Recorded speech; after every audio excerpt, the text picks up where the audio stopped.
All right, cool. It looks like we're live. Hi, everyone. Hello. Hello, YouTube. Hope everyone is having a fantastic day. Welcome to a debate, a very random debate, actually, inspired by Twitter interactions. So we are here with some very lovely guests, and we're going to get to the bottom of critical race theory. So I hope you are in for a wild ride. For today, we have Michael Moreno, who is going to be moderating this. And yeah, that's about it. I'm going to hand this over to the professional. Go right ahead. Well, I'm assuming that's me. That's you. You're the professional. Okay. Well, cool. Yeah, I believe the format was 4 minutes, correct? On the opening speeches. And then we would... Two minutes. 2 minutes each. Got you. Okay. Well, yeah.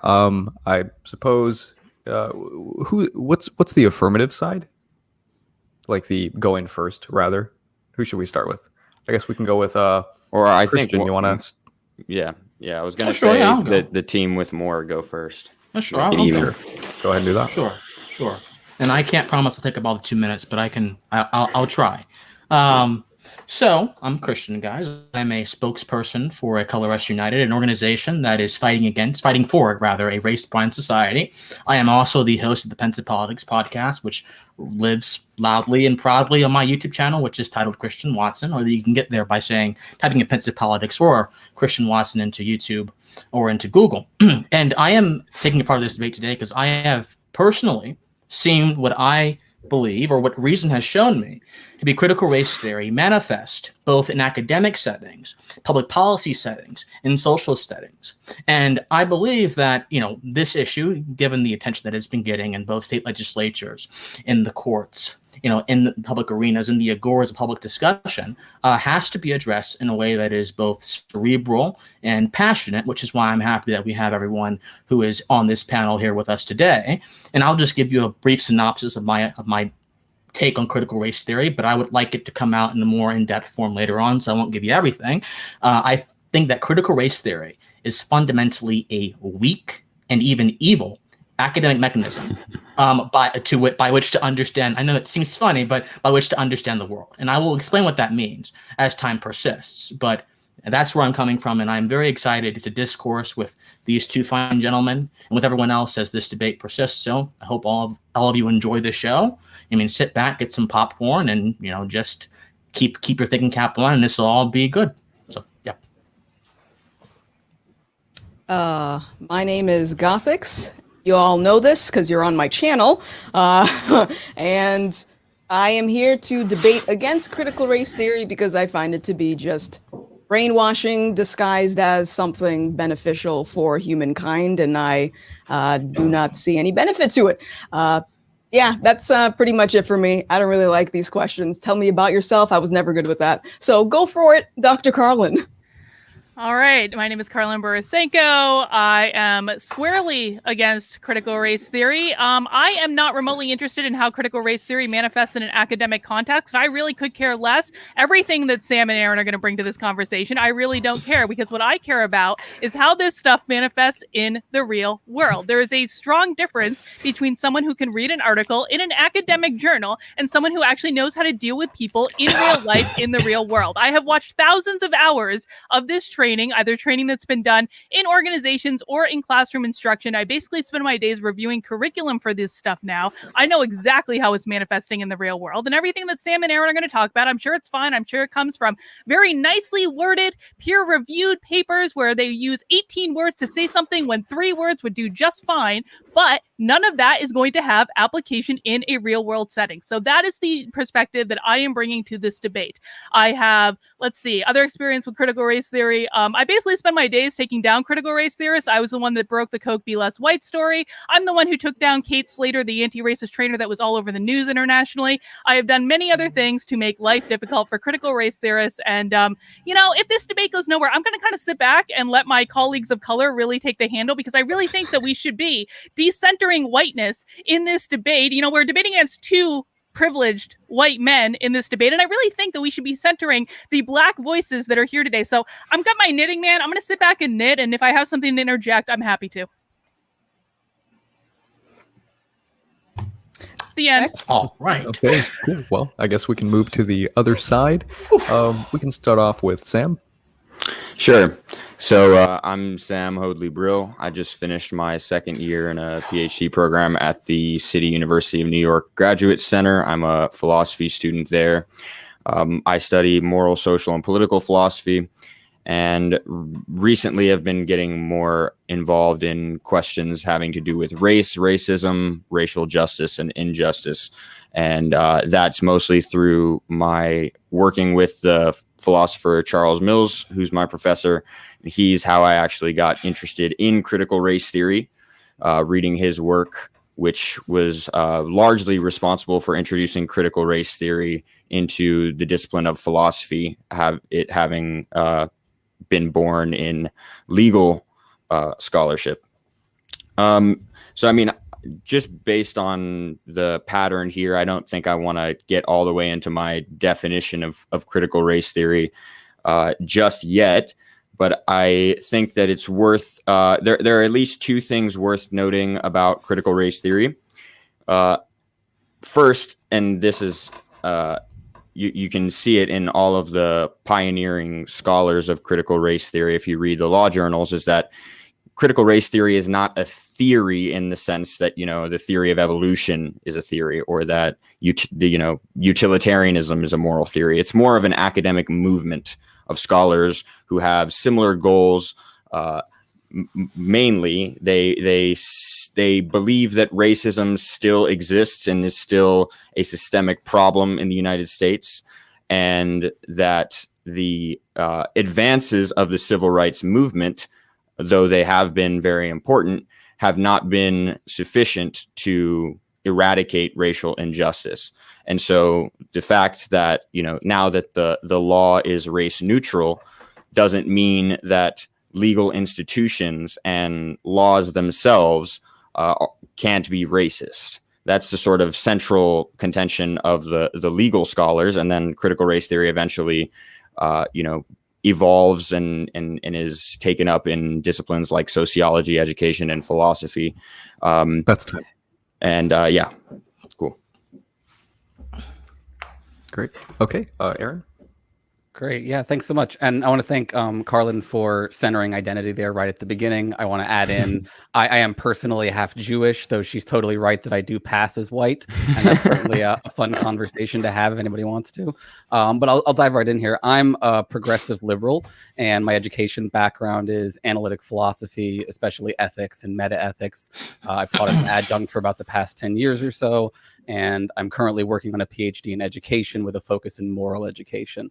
I've read a fair bit of critical race theory, especially as it applies to education as part of my coursework. And I've used some critical race theory concepts in my own writing. While CRT is not my primary philosophical approach, I do believe it makes valuable conceptual contributions. Of course, like any system of thought, CRT can and should be scrutinized, but it's important to distinguish between what I think are legitimate criticisms and a kind of moral panic that centers around conspiracy theories. So, for example, CRT is not a communist plot or CCP plot to destroy or collapse Western civilization. Unfortunately, the rhetoric around CRT, particularly CRT as applied in schools, seems to be the latest in a long line of conservative moral panics, akin to the gay agenda moral panic, the Southern Strategy, the Red Scare. The current discourse, I think, around CRT and wokeness broadly has all the markings of the conservative conspiracism that goes back to predating the Civil War and is related to the conservative panic that arose in response to the French Revolution. I'm happy to provide ample receipts on all of these claims and explain how they're different from a conspiracy theory, what the Southern Strategy is, etc. I believe that many of the critics of critical race theory are well-meaning individuals who feel legitimately aggrieved and likely aren't aware of this history. And I worry that that makes them susceptible to sliding into the sort of conspiracy-filled extremism you see with folks like Chris Rufo and James Lindsay. So I'm aware that some folks here are sympathetic to those individuals and their approaches. I believe, though, that it is possible to criticize critical race theory without abandoning liberalism or catering to dangerous conspiracism, and that we have a moral obligation to de-escalate the culture war rhetoric to avoid slipping into stochastic terrorism. So thanks very much.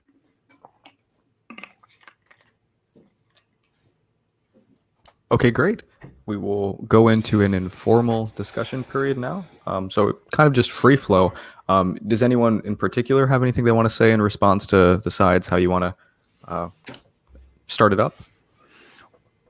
Well, I I think have. that we have. Go ahead. I think we have a moral obligation too. I think we have a moral obligation to the children that are being taught this ideology from the time that they're 4 years old. The Arizona Department of Education stated that students start to become children. I shouldn't even say students. Children start to become racist around the time that they're 3 years old. You're absolutely right, Aaron. We do have a moral obligation to people. We have a moral obligation to raise people to not hate who they are and how they were born, which is exactly what's being taught in the schools right now. So I think we have a moral obligation to those people. I also think we have a moral obligation to the people in the workplace who are being forced to go through this training and literally say that they are racist to keep their jobs. We have a moral obligation to those people as well, not to compel their speech, not to violate the First Amendment of the United States. None of this is a conspiracy theory. It has been completely well documented. And if you would like the documentation, it is all out there on the internet. Lots of it on my channel, lots of it on Chris Rufo's channel, all out there for people to see and judge for themselves what's actually going on. Okay, Dr. Borisenko, I have a question. So you say you're not at all interested. You're not at all interested in theoretical scholarship or anything. So then how do you know that all the stuff you're talking about is a manifestation of that scholarship? It doesn't matter. It doesn't matter. They are saying the teachers in the classrooms are saying that it's critical race theory. There's a teacher in Beaverton, Oregon today who we have on tape saying that it is child abuse not to teach students critical race theory. The teachers themselves who are bringing this material into the classroom are labeling it as critical race theory. Yeah, and I have too. That's exactly what she said. So that's where it's coming from, Sam. I don't care what the literature said. The teachers identify. It is actually what she said. I think Aaron might have some context on it. Let's hear what Aaron has to say. So I listened to and I listened to some because I get sent all of the things that are examples of this sort of stuff, right? People ask me, do I approve of this and that, et cetera, right? And in this particular case, what she was saying was that you should be teaching based on the principles of critical race theory, not necessarily, especially not indoctrinating, but not even necessarily explicitly teaching your children, your students, the particular principles of critical race theory. So people, obviously we can't, people can go and look at the quote. I think this is to me sort of indicative of the kind of moral panic concern that I'm worried about with these kinds of stories, this kind of think of the children approach that presents a claim, but then when it's debunked, they've already moved on to the next claim. And I've noticed that this is a problem in several of y'all's videos. I can point to other examples if that would be helpful. I have to get this in. I promise I'm going to shut up after this. There is a distinct difference between saying you're teaching based on the principles of critical race theory and teaching critical race theory itself. Yes, there's a complete difference between those two things. Teaching on the principles of critical race theory, completely different than teaching critical race theory itself. Christian, go ahead. Aaron, I think you should really let the black man speak. Thank you. I agree. Oh, my. Oh, all right. So, Aaron, you said something very interesting. You said that she said that she contended that she was teaching upon the principles of critical race theory. I think this is really a distinction without a difference. Let me explain my thought process to you. If I have a belief system, and my belief system has particular tenets, and those tenets have subcategories, and those tenets have subcategories, and they may have particular things that I have to reference or use if I want to manifest my belief system in a particular context. Those tenets have to come from somewhere.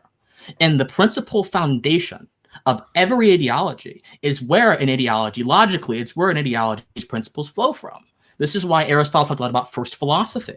So if someone is teaching on the principles of critical race theory, and they are manifesting certain things that appear to be, from our vantage point, due to the content of those certain things, abusive, abrasive, or not necessarily being willing to concede to other viewpoints, because the classroom is supposed to be a context in which the individual is educated. And I think a proper sense of education is going to demand, and this is of course not the education taught in Western society. We have the Prussian system, particularly in America. The proper sense of education is going to demand the cultivation of the whole individual. Whereas someone who is teaching upon the tenets or the principles rather of critical race theory, is not necessarily doing that. They are taking a sliver of reality. They're taking a sliver of political existence. They're putting that forward. And oftentimes, a lot of these classrooms, and this is why the legislation, contrary to your contention, is being proposed, is not because of some grand, ominous moral panic, although I promise you there probably are people who are panicked, but to suggest or attribute the actions of people who are against critical race theory to moral panic is a smear that, in my opinion, does not have any bearing on the actual arguments of these people.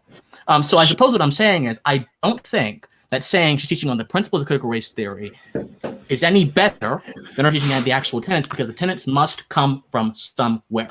Can I say we don't even know what each other mean by critical race theory yet? So I think maybe we should have Aaron and then Christian define terms. Well, you had ample time, my friend, to define in your opening, but you decided that it wouldn't be a good idea. So I mean, I began to define it, and I had 2 minutes. No, you didn't. You had 2 minutes. You had plenty of time to define. This is a freewheeling conversation. Why don't you literally said yourself? I'll define it. I will define it in under 20 seconds. I will define it in under 20 seconds. Critical race theory is a fringe academic ideology that began in academia in the 1970s that says that racism exists everywhere, in every person, in every institution, in every interaction, in every discussion, and that the job of the critical theorist is to identify how the racism occurred, not if the racism occurred, because the racism is assumed. This is the entire basis of systemic racism, which says that racism exists in all of our institutions, according to Ibram X. Kendi, which you guys are going to discount, but who is one of the most pop culture critical race theorists out there currently. And I know you guys are already going to discount Robin DiAngelo and Ibram X. Kendi because that's the jam that you guys play. You want to reference obscure literature that no one's ever read. When you said everyone yourself out there, that you've never read this. Please do not interrupt a woman. When everyone out there is basing their definition on critical race theory based on Robin DiAngelo and Ibram X. Kendi, that is what matters, not the obscure academic journal that no one has ever read. Okay, let's have Sam and Aaron see if they take issue with that defining. Go on, Aaron. Sure, they will. Well, so I mean, I do think both Kendi and DiAngelo matter. I think it's worth having conversations about them. I think they have a outsized influence on the dialogue. I will say, for example, that while I have read a bunch of things in CRT, I was never assigned either of them as part of my indoctrination program within my education PhD. We are not memorizing chapters of Kendi's book like it's the Bible or something like that. It's not part of the system in that way. I actually, think that that the criticisms of them are also generally overblown. I don't think they're perfect. I think Ezra Klein, for example, correctly said that they're probably 60-40 in terms of useful versus not. I do think that there are a lot of misunderstandings around Kendi's claims, that Kendi, as a, I think, pretty thoroughgoing consequentialist, makes claims about the nature of actions and whether they are either X or Y based on their consequences that I think is misinterpreted as saying every action necessarily involves racism or racial intent in some way. I must interject. My apologies, my friend. Kendi says very clearly in his book that there are no race neutral principles. And he even doubles this down. He says that policies, regardless of intention, and this is the foul distinction that many critical theorists make, they want to separate intentions from impacts, when impacts or intentions, I think, can actually really decide the motivations of a person. And the thing about the idea of systemic racism, it is a claim of intention, in my opinion, or at least properly understood it as a claim of intention. Now, for critical race theorists, they think it's a claim of the impacts of a system that brings about inequity. But racism itself, properly understood, we can get into this later, is about intention. So Kendi says, and he says this in a certain part of the book, he says that Ronald Reagan, and I'm paraphrasing now, was anti-Black because his cuts to the welfare program impacted Black people. So Ronald Reagan did not have to actually hate Black people, which he didn't, by the way. He didn't have to actually do anything against Black people. The fact that his cuts were Black adjacent must mean that Ronald Reagan is perpetuating racism. Why? And why particularly is this an instance of racism for Kendi? Because it furthers economic, in that instance, inequity between Blacks and whites. So I mean, Kendi. We're not signing on to Kendi. I'm not saying you are, but I Yeah. think that Aaron did say that Kendi was being misread. No, I think that he does essentialize race to be a primary or even the only consideration of many social policies, or at least it should be the only consideration of many social policies. He clearly essentializes it, clearly in every single instance. And he clearly says race neutral does not exist. That is, in fact, racist. So you guys don't have to endorse Kendi. I don't expect you to endorse Kendi, but I do expect you to engage with Kendi honestly and say, no, he's not being misinterpreted. He is a race essentialist, and that ideology is, and you guys are both philosophy students like me, that ideology is fundamentally reductive. And when you have a fundamentally reductive ideology, you cannot really engage with the substance of a claim. You can only engage with the front of it, and because the claim rejects every other quality or every other value. So I think that it's just very important just to tell everyone what Kendi or who Kendi actually is or what he actually says in his book, because it's not pretty stuff. Want to go ahead, Sam, or shall I? Let's just talk about critical race theory. Like Aaron, Oh, define sure. critical race theory. We can do that. Yeah. Sure. I don't. Oh, Aaron. Okay, yeah, let's define in a second. I just do want to respond to two things there. One is your claim that race is necessarily about intention. Now, to me, race is what we call an essentially racism is what we call an essentially contestable concept, right? It's a concept for which there is no one true definition, right? Nobody gets to say this is the ultimate definition of. So here's my thing, right? I think there are a range of definitions that can be functional and useful in different situations, and that it is valuable to talk about the tensions between those definitions. As a philosopher, I think you can understand concepts like fairness, for example. There is no ultimate definition of fairness. There are competing definitions of, okay, you can disagree, but I think you can at least understand where I'm coming from as a philosopher when I say that, right? May I respond? The definitions are debatable, right? Yes, may I respond? Absolutely. I don't think, and I don't think that I can really sum that up into a single answer. No, so I think that if you're going to engage in that Socratic action of trying to differ out and understand concepts, trying to understand how they relate to circumstances, how they relate to other principles, yes, you have to be willing to discuss a multiplicity of ideas. Yes, sure. Now, this is not the same thing as saying there is no true idea. Now, you guys may believe that. I wouldn't be surprised, but this is not the same thing as saying that. You can believe there is a true definition and still test other definitions. This is what Emerson calls testing goodness. Let me clarify. To see if it be good. Okay, please. What I mean is there's no way for us to ultimately ever prove which definition is right. I disagree. I can give you, well, let me just say. How can you prove, like a linguistic concept? You have a mathematical proof for that?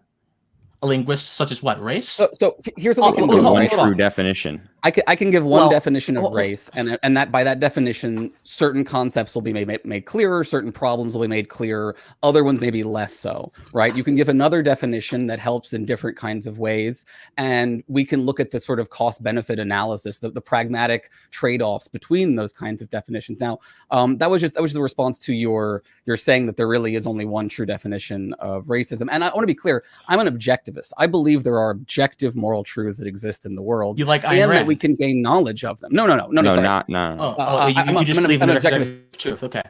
Yeah, I believe in objective moral truths. I believe in other objective truths. I as well. Right. Ayn Rand screwed up that word for everyone. I apologize. Right. So the other point you made about Kendi, right? Again, I think there's still just a fundamental confusion here that as an ethicist, I think, what he's saying is when you look at a policy, right, when you look at the consequences of that policy, right, it is a binary truth that those consequences either improve situations for people of color or they, don't improve them, right? Those are the two kinds of options, essentially, right? And he's not saying, right, every one of them is necessarily driven by race or something like that. This is similar in part to sort of when you're doing an ethical calculus and you say, every action likely either causes harm or doesn't cause harm, broadly speaking, right? All actions have an element to them that is moral in nature, and we can ask questions of every action like, does it cause harm or not? And he's simply doing that with regard to the subsection of harm talking about race. Well, Do you believe in equality of outcomes or equality of opportunity? Hold on, Carlin. I must hold on. I must respond. No. Hold on. I must respond. These gentlemen, they are very erudite, but I do think they're missing a key point here. And far be it from me, the philosophy student, to tell the grad student and the teacher what they're missing. But I think this is very important. You may be correct that the fundamental underlying ethical calculus of Kendi is that sort of dichotomous: what harm does this bring, what harm does this not bring. Now, the difference is when you have those two ideas out in reality, away from the context of race, away from any particular context, then I think that you have a little bit of a broader understanding of them. For Kendi, he appends the idea of race onto those concepts, onto the concept of harm and not harm. And he essentializes it by saying, yes, there's nothing that is neutral. There's nothing that is race neutral. There's nothing that is concept neutral. It's all either harm or not harm. How is that essentializing? What do you mean by essentializing? He's essentializing. He's making race the dominant factor. He's essentializing it. That's not what essentializing is. That's centralizing. That's different. Those are different. He makes it central. Yeah. No, he's not making it central. Race is the primary value judgment that he's not even primary. It is the sole value judgment that he's making.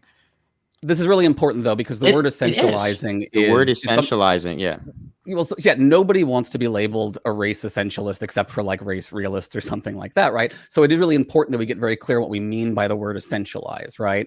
I understand essentialization to be saying these individuals have a fundamentally innate and unchangeable property. Now, some individuals within the world of anti-racism do make claims, and this is actually, I think, a legitimate criticism. I'm not going to dodge this criticism. Some folks do make noises that I think do sound like essentialism, and I think that's bad, and I think we should criticize it when they do, but we want to be really careful and say not all of them, and I think not even the majority are doing that. And in fact, when you look at the history of critical race theory or the concept and its application, I think its driving goal is to push back against race essentialism, and so like that is what is central to its work. In the form. I want to interject. Vanessa, one second. I'm sorry, I got to do this, man.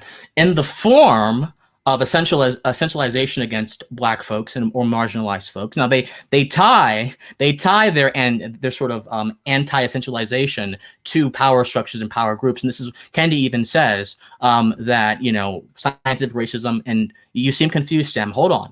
The critical race theorists simply invert the principle of essentializing race, and they essentialize it in different ways. They essentialize it as it relates to white individuals, which is why they put so much emphasis on white supremacy, on how white folks, there are a lot of critical race theories that white folks can never not be racist because they benefit from privilege. So there is a kind of essentialism there, in my opinion. Now, we may be using different definitions of essentialism, but let me finish. We may be using different definitions. I'm letting you finish. You can essentialize a concept. You can take a broad concept and narrow it down to a single thing and say, this is what we must look at. So, for example, Kendi does this by saying that the welfare cuts against Black individuals, or the welfare cuts under the Reagan administration, the austerity cuts, inherently are racist because they impacted Black individuals negatively and they furthered inequity.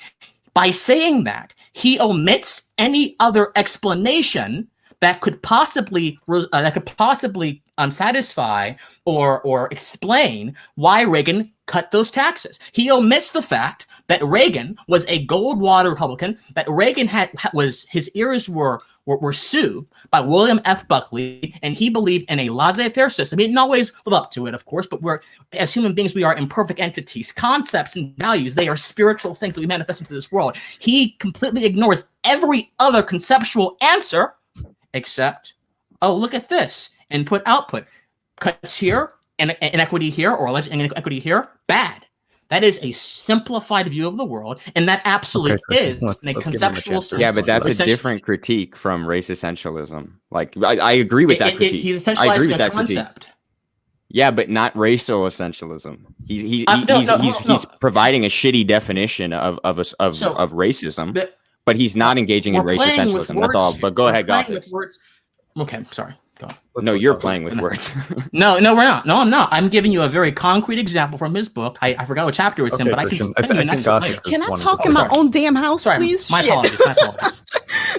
Okay. Okay.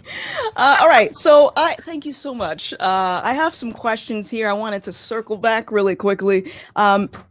Aaron, you mentioned something about conspiracy theories and how critical race theory is not something to sort of usher in communism. What evidence do you have to support that that is not what it is? Yeah, great. So I love to talk about the history of the connections between sort of attacks on civil rights movements going all the way back, like I said, to abolition and the sort of accusation of communism, actually. So, right. So what I want to say is I think that it is a conspiracy theory to claim. So it is true that most civil rights movements post 1830s, right, are influenced by Marx in the sense that people read them, they thought about him. Now, many of them are in reaction to Marx. So, for example, critical race theory is a direct reaction to critical legal studies, which was a Marxist and postmodern theory, right? The critical race theorists criticized the Marxists for the overemphasis on class and the lack of emphasis on race. So in that sense, they are in direct contrast with the Marxists. Now, as to the history of conspiracy theories, if you don't mind, I want to read a quote from, this is George Fitzhugh from his book, Cannibals All. He was one of the strongest proponents of slavery, direct antagonist to folks like Lincoln. And so here's what he says. We warn the North that every one of the leading abolitionists is agitating the Negro slavery question merely as a means to attain ulterior ends, and those ends nearer home. They know that men once fairly committed to Negro slavery agitation, once committed to the sweeping principle that man, being a moral agent, accountable to God for his actions, should not have those actions controlled and directed by the will of another, are, in effect, committed to socialism and communism, to the most ultra doctrines of Garrison, Goodell, Smith, and Andrews, to no private property, no church, no law, no government, to free love, free land, free women, and free churches. This is a quote by one of the main proponents of segregationism, right? You can find, or of slavery, excuse me, right? You can find similar quotes from Jefferson Davis on the eve of the Civil War talking about socialism, right? And so to me, the language hasn't really changed at all since then, right? You see the same things in the Southern Strategy in the 60s. I can cite more quotes from that if you'd like, but I just think it's really important to understand that, and it's also important, very important to understand that for the vast majority, for most people, when they use the word communist in regard to these conspiracy theories, they mean Jews. They very specifically, this is the part that ties in the Protocols of the Elders of Zion and the cultural Bolshevism, right? Yeah. Right, cultural Marxism or cultural Bolshevism. And this is not to say all criticism of critical race theory is anti-Semitic. It is absolutely not. It is important, though, for people who want to criticize critical race theory to be very aware that there is a long history, including people like Hitler himself, using these kinds of anti-Marxist conspiracy theories to undermine social justice and cause harm. You Christian, my turn. Okay, I don't think you answered my question. So I'm gonna add a follow-up on top of that. So I asked, how do you know it's not a way to usher in communism? And the reason that I'm asking this is because I've had conversations with people that have gone through Marxist indoctrination, and they see similarities. So what would you say to that, to someone that is saying, I've already gone through this, and I'm seeing similarities in Can I take this? Education? Whoever. Yeah. So when it comes to the burden of proof in an argument, usually the person who's making the positive claim is the person who needs to demonstrate evidence for that claim, right? If I claim that God exists, right, I can't just argue against you, well, what evidence do you have that God doesn't exist, right? That would be sort of intellectually dishonest. So when you say, what evidence do you have that it's not a communist, Trojan horse, I feel the same way as if somebody was asking me, what evidence do you have that God doesn't exist? So I want to ask you for what your evidence is. Or, I mean, you sort of just suggested, right, is that you have interviews with people and they claim that they see similarities. So I guess then I would want to know what their argument is. If I can just piggyback on that, hold on. If I can just piggyback on that before you run and respond, Gothix. This is very similar to me asking, well, look, Hoover was very convinced that MLK was a communist sympathizer and was part of a communist plot to bring down America. What evidence do you have that proves for sure that MLK was not, in fact, a tool of communism or socialism or something like that, right? You could present some things, I can present some things back, right? We can have an argument about it, but I do think it's important to understand for people engaged in the Red Scare, right? This was a conspiracy, a widespread conspiracy theory for which there was very little evidence and which caused a great deal of harm. Okay, I have a really simple question. Do you believe in equality of outcomes or equality of opportunity? Before we go to that, that's a good question, but I want to hear the answer to Sam's question, which was what evidence the Gothix has, or Christian, or any of you who want to answer it. This is but this is the evidence. This is the evidence right here. origin. No, this is the evidence. Do you believe in equality of outcome or equality of opportunity? So, Did you define what you mean by each? Equality of outcome is that we all have equal outcomes. Equality of opportunity is that we all have equal access to opportunity. But how? Okay, but outcomes in what sense? Like, do we all have at least the same baseline outcome, like everyone gets to eat every day, or do we have all the exact same? No. We're not getting fancy about this, Sam. The entire premise of Ibrahim's question. Oh, I'm sorry. Are you interrupting a woman? The entire premise of Ibrahim's Kendi. Women outrank Jews on the oppression hierarchy, Aaron. The entire premise of Sam, you talked for like half an hour. Don't you do this? The entire premise of Ibrahim's Kendi is equality of outcomes. It is in reducing disparities of outcomes based on broad racial categories. So, do you believe in equality of outcomes or do you believe in equality of opportunity? You just said reducing disparity. No. This is an either or. Yes, it is. You can't ask me a question. Here's the thing. I can answer this. It's not at all vague. Do you believe it is absolutely vague? It is not. See, I can answer this. Here's how this goes. It's a very complicated ethical question. No. It is not a complicated. This is the difference. Really is. And this right here is the difference. I can tell that you don't read any of the scholarship. I don't read any of the scholarship. I in fact condescension, sir. In fact, I started off saying I don't read any of the scholarship, but this is a very easy question to answer. Here, I'm going to answer it, Sam. I believe in equality of opportunity. I believe the American dream is about giving every person equal access to opportunities, regardless of their race, regardless of their gender, regardless of their sexual orientation, regardless of their gender identity, regardless of anything else. And I believe the mission that we should be working on is reducing as much disparity as possible when it comes to equality of opportunity. What critical race theory? No, I'm not done yet. What critical race theory preaches is equality of outcome. That is exactly how they're measuring success of critical race theory. So, which do you believe? Do you believe in equality of outcome or do you believe in equality of opportunity? Because you can't believe in both. Choose one. You can't do both. So, Sam, if you want to clarify, or Aaron, if you want, no answer without having to answer yes or no, if you want to clarify some nuance you think might be there in that question, you can go right ahead. Yeah, I'm curious, Carlin. Do you believe in the social safety net? That is irrelevant to whether you believe in the social safety net. Oh, I'm fully in favor of the social safety net. I'm trying to understand if you're in favor of the social safety net. It has absolutely nothing to do with me believing in equality of opportunity. What you're talking about is outcome. I'm talking about opportunity. Well, the social safety net is about closing gaps on the outcome end, not just the opportunity end. Okay, if I may, the social safety net comes after a set of first principles have been established. Carlin's asking you a question about first principles, so you're actually kind of getting ahead, jumping the gun, kind of. So, I think that it's a little bit. No, let me finish. Let me finish. Okay, sorry, go ahead. I thought you were done. Enough time. No, it's fine. It's fine. It's all right. Carlin's asking about first principles, so you have to kind of imagine a reality in which that does not exist for a moment and address on the basis of first principles if you have that conviction in your heart. If she does or not, that really makes no tangible difference to your contention. Now, to the course of the conversation, it does. Oh, sure, but to her question to you, it makes no difference. So, just want to clarify that.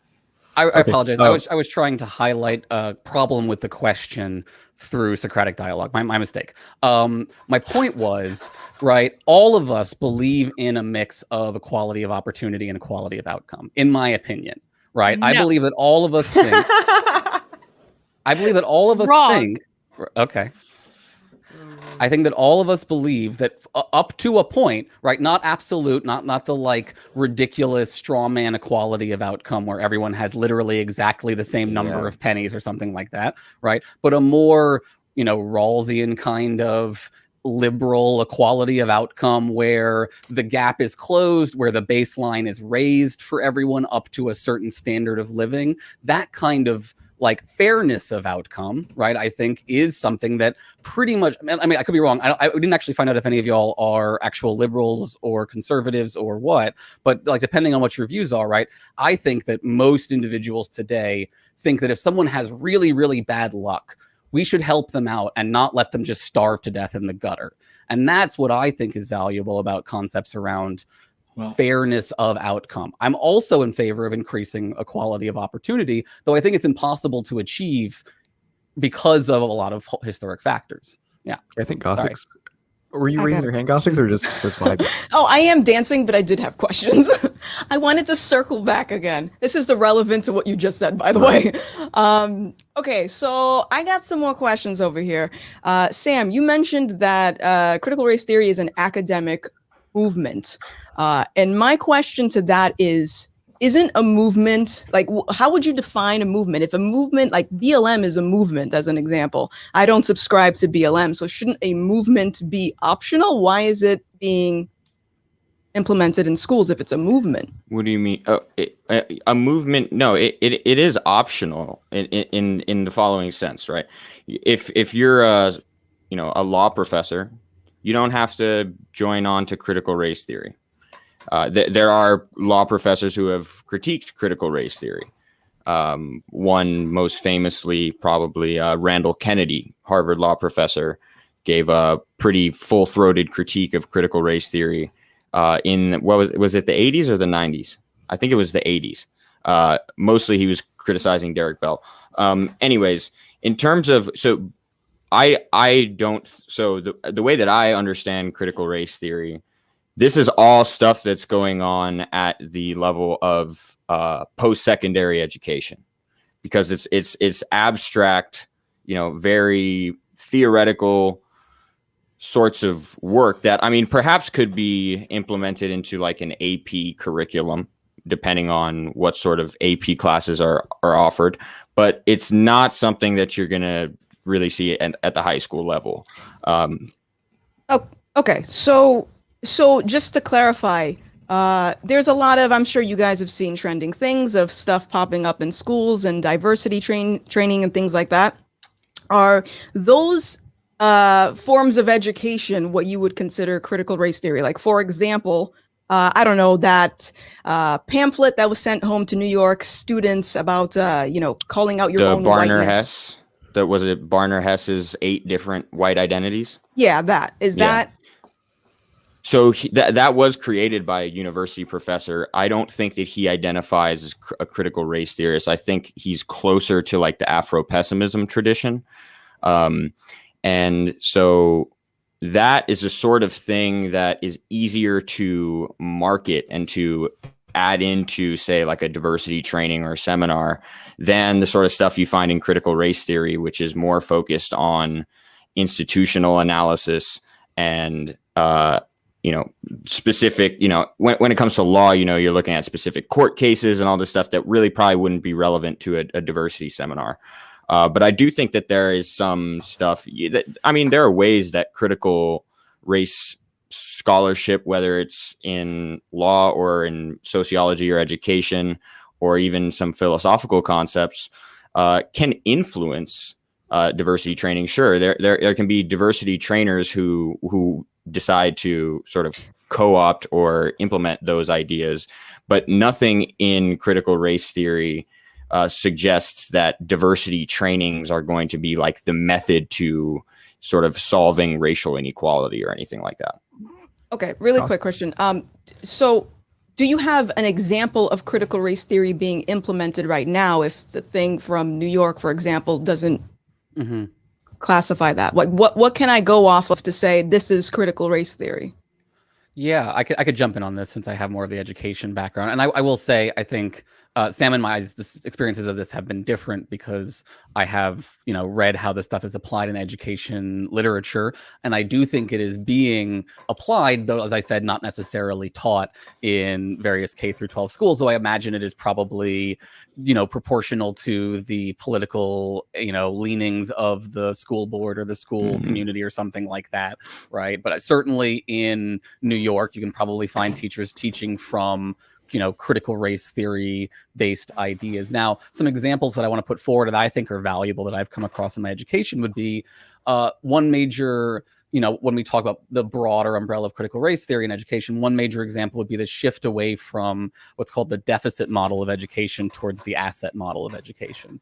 So the deficit model is the sort of traditional model that says this student has X problem and we need to fix it with our education method or something like that, and has traditionally resulted in marginalized students being viewed as problem students, as being defective, as having bad cultural background that makes them unable to do their work or something like that. And there's plenty of discussion about that in the literature. And then the shift from that is towards this idea of an asset model that says, we need to look at these marginalized communities and say, what assets do they have? What have they cultivated, especially as members of a marginalized community, things like non-dominant cultural capital that we as educators can help them draw on to improve their outcomes, right? To improve their understandings and things like that. So I think those are, and I understand there are bad versions of everything out there. Do you have like examples? Like an example? What do you, I mean, like, do you mean like, for example, the whiteness chart, I would say that this is an assignment. Here you go, kid. Do you have like an example? Yeah. So, I mean, yeah. So I could think of one. Oh, go ahead. Well, one example I think that people have talked about some, and I know is cringe to some people, but I think is valuable to others, would be like privilege walks, right? Where you have your students line up and you go through a list of what we would call different kinds of privileges, or I would call them kinds of moral luck, right? And students take steps forward as they identify with a particular kind of privilege. And this gives them a sense of sort of relative privilege. And I think that this can be sort of a valuable, just lecturing from the front of the classroom approach to conveying these issues of different of inequalities of opportunity, right? To use Carlin's favorite term here. Not my favorite term. My favorite term my favorite question at the moment, though, is like, have either of you two ever worked outside of academia? Do either of you two have any practical experience with how these things are applied in the real world? Because we're talking a lot about theory and research and literature and all these things. But how much time? Quality ad hominem, though. Go for it. Yeah, all the way in. I got to circle back. I'm not a professional debater. I gather. I get that part. I just have a question. Now, I will admit my ignorance. I've not studied the depths of educational theory as Aaron has. So I'm engaging. I'm entering this I'm not an space expert. I just that's okay. We you know. Don't have to Carlin, you don't have to preface it with you're not an expert, dude. The statements that you're saying are out in the world right now, so we're going to analyze them. I know. I just wanted to be clear. Do you find it troublesome that there is an educational theory that is overly prescriptive and about a certain ideology and its impacts in the real world without ceding ground to the potential of that ideology being incorrect? Because one of the educational systems you just described teaches marginalized kids or whatever. How they can interact with the world or whatever. Don't you think that's a little bit narrow? Because education, as traditionally understood, now, of course, we've deviated from this, and we have a separate conversation if you want to, is about making the man, making it a holistic individual. I don't think, to me, that seems, and I say traditionally, let me be more specific, as the ancient Greeks thought. There are different education systems and models, of course, across the world. But let me just be very honest. You could, if you wanted to cite a relevant source here, right? So my question is, don't you think that, Well, classical education, the idea of classical education is about making the man holistic. I mean, you guys are philosophy people, you should know that. But Right, I'm just saying Du think Bois picks up the same idea from Aristotle, so it's part of critical race theory to adopt the holistic approach. I'm not an extoller of Aristotle. I'm just saying, this just seems very narrow to me. And of course, Du Bois, W.D. Du Bois, right? He had in the soul of Black folk, which I believe he wrote. In the Soul of Black Folk, he very much talks about how African Americans have a united political destiny, and they've got to do a particular political thing in order to be free from. And Washington said, no. You stay with yourself. You stay in your community. Cultivate the self. Cultivate who you are, and you'll be okay. Now, of course, we can debate the legitimacy of those ideas later, but I think that anyway. My point is this: don't you think it's a very narrow idea to have an educational model that appends itself to a particular answer, a particular ideology, and does not consider the gains, the benefits, or even that their own ideology could be entirely wrong? I think that if you're going to be epistemically humble, that's the way to go. Maybe I'm mistaken, but you tell me.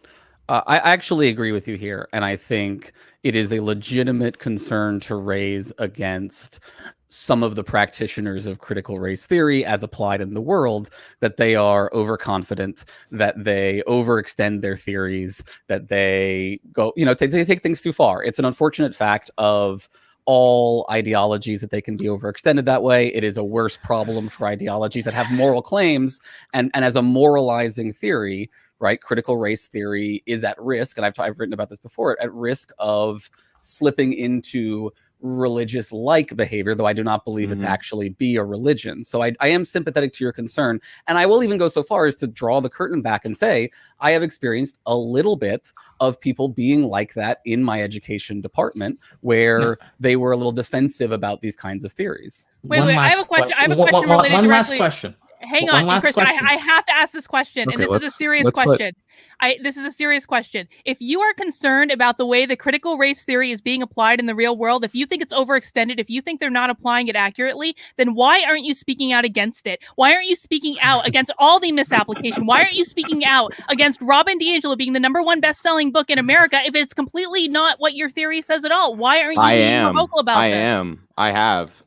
So then you can join me, Sam. Let's hear their answer to the question, Carolyn. Right. The second half of my comment was going to be, I also, on the other hand, think that overall that is not, that like while there is a reasonable concern there, that the reality is educators are not exclusively teaching based on critical race theory. It is not the single ideology that they are all being indoctrinated into. There are sort of a range of theories that compete with critical race theory that are also applied in educational settings. I think that's just a basic reality. And so I do think there is a more well-rounded approach than the emphasis on critical race theory suggests. That's all I want to say about. Hi, I have a question. Okay, I want to go back to you, Aaron, because you gave me like an example. I think you called it like a privilege line or something like that. Like everyone lines up Privilege and walk, a privilege walk or something like that. Okay. So I acknowledge that there is privilege. Everyone has their own different privilege, varying degrees. I don't believe specifically in privilege based on skin color, but you asked me, I think Sam asked me, what evidence do I have about critical race theory, having some signs of something used to usher in communism? One of the conversations that I had with someone that grew up during the Cultural Revolution, she said that during her indoctrination, there was this sort of tactic of self-criticism that came with it. And so when you mentioned this walk of privilege, in my mind, I'm thinking about this self-criticism. Yes, I somehow have privilege over you because of my skin color. What do you have to say about that?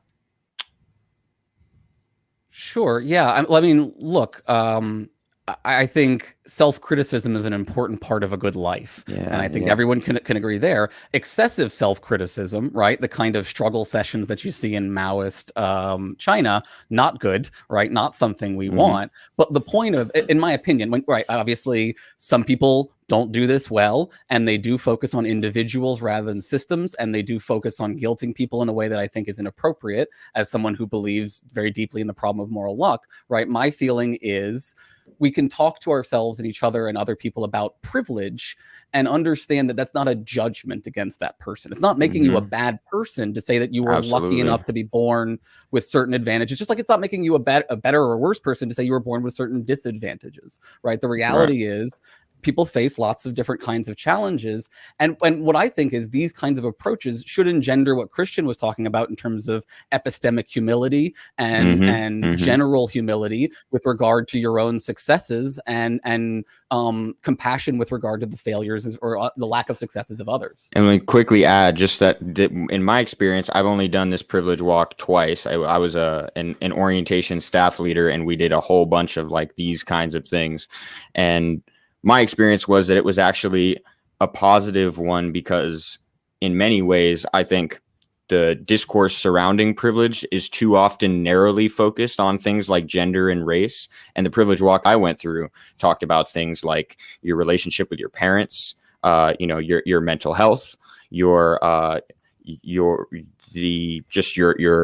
class status growing up, and all these things that I think are often neglected in sort of more social justice wokey spaces. And so they can be done very well. So I've got two questions, one very direct, one a little bit elongated. So let me try to get it in. Sam, I was going to first ask you why you decided to go to that privilege walk, but you're telling me that the privilege walk contained therein a set of values or practices or actions that, what appears to me, we're not necessarily concerned with race. I guess the last one privilege was, but the two ones you just mentioned before are not necessarily concerned with race. Would it not be less polarizing, more productive, and more epistemically beneficial in terms of producing knowledge? Because I know for the critical race theorists, knowledge production is very important, although for them, it's important for a survival strategy. For me, it's important not for a particular class or power-based survival strategy. It's important to the cultivation of life, to the sort of opening the door, as Aaron said, didn't say this exactly, to self-criticism, introspection, engaging with the self in relation to the world. Wouldn't it be more epistemically powerful for you not to phrase it as a privilege walk, but as simply a walk that deals with the various concepts and principles that underlie the human condition? I think privilege is a social distinction in particular.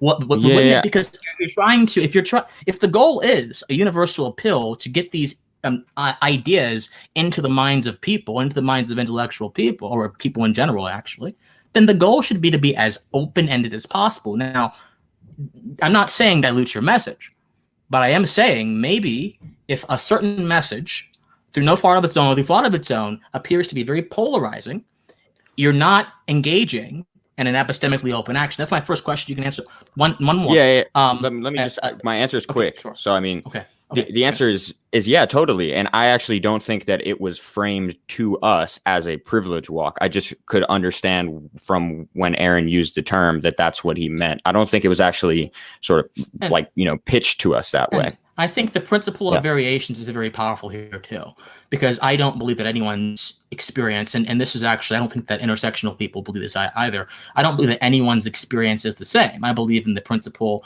of a physiological individuality, that we, by birth, by consequence of our existence, are fundamentally unique and individual people. And this is kind of a point that many social justice people kind of take, and they make it to mean, okay, that means that my experience is the most important thing to me. But I believe you have to be able to, as John Stuart Mill said in chapter 3 of On Liberty, you have to be able to merge experience with discourse to cultivate truth. Now, for the critical theorist, or for people who have that same kind of paradigm, for people who believe that a white person is privileged, they tend to believe that white folks don't have the social or moral power to go to a black person and talk to them about their experience, talking about issues of race. You have to admit there's a sort of insularity that is infused into these movements. Even if you may not agree with that part, there's a sort of insularity, because there's this idea that since a white person is inherently privileged, they do not have the ability to feel what I have felt as a black person. Although I would say my life as a Black person has actually been quite privileged. I have a webcam right here, a microphone, a YouTube channel. I'm actually quite privileged. I'm doing quite okay, but that's besides the point. So my point is this: how can I merge experience with discourse to escape falsehood, to do as Mill said, to exchange error for truth, if my experience as a privileged person, because of my skin color or whatever, my class or whatever, is being held against me in that epistemic space? It seems paradoxical to me, but perhaps you two have an answer. Yeah, absolutely. And I think this gets back to the issue around like the divisive ideas bills that have been sort of raised in response to, critical race theory being taught in school. So what you said there was that why not use, descriptions and theories that are sort of maximally accessible to everyone, which is absolutely a good ideal. We do want to have sort of accounts. Sorry, am I wrong? I apologize. I didn't say descriptions and theories. I said human stuff.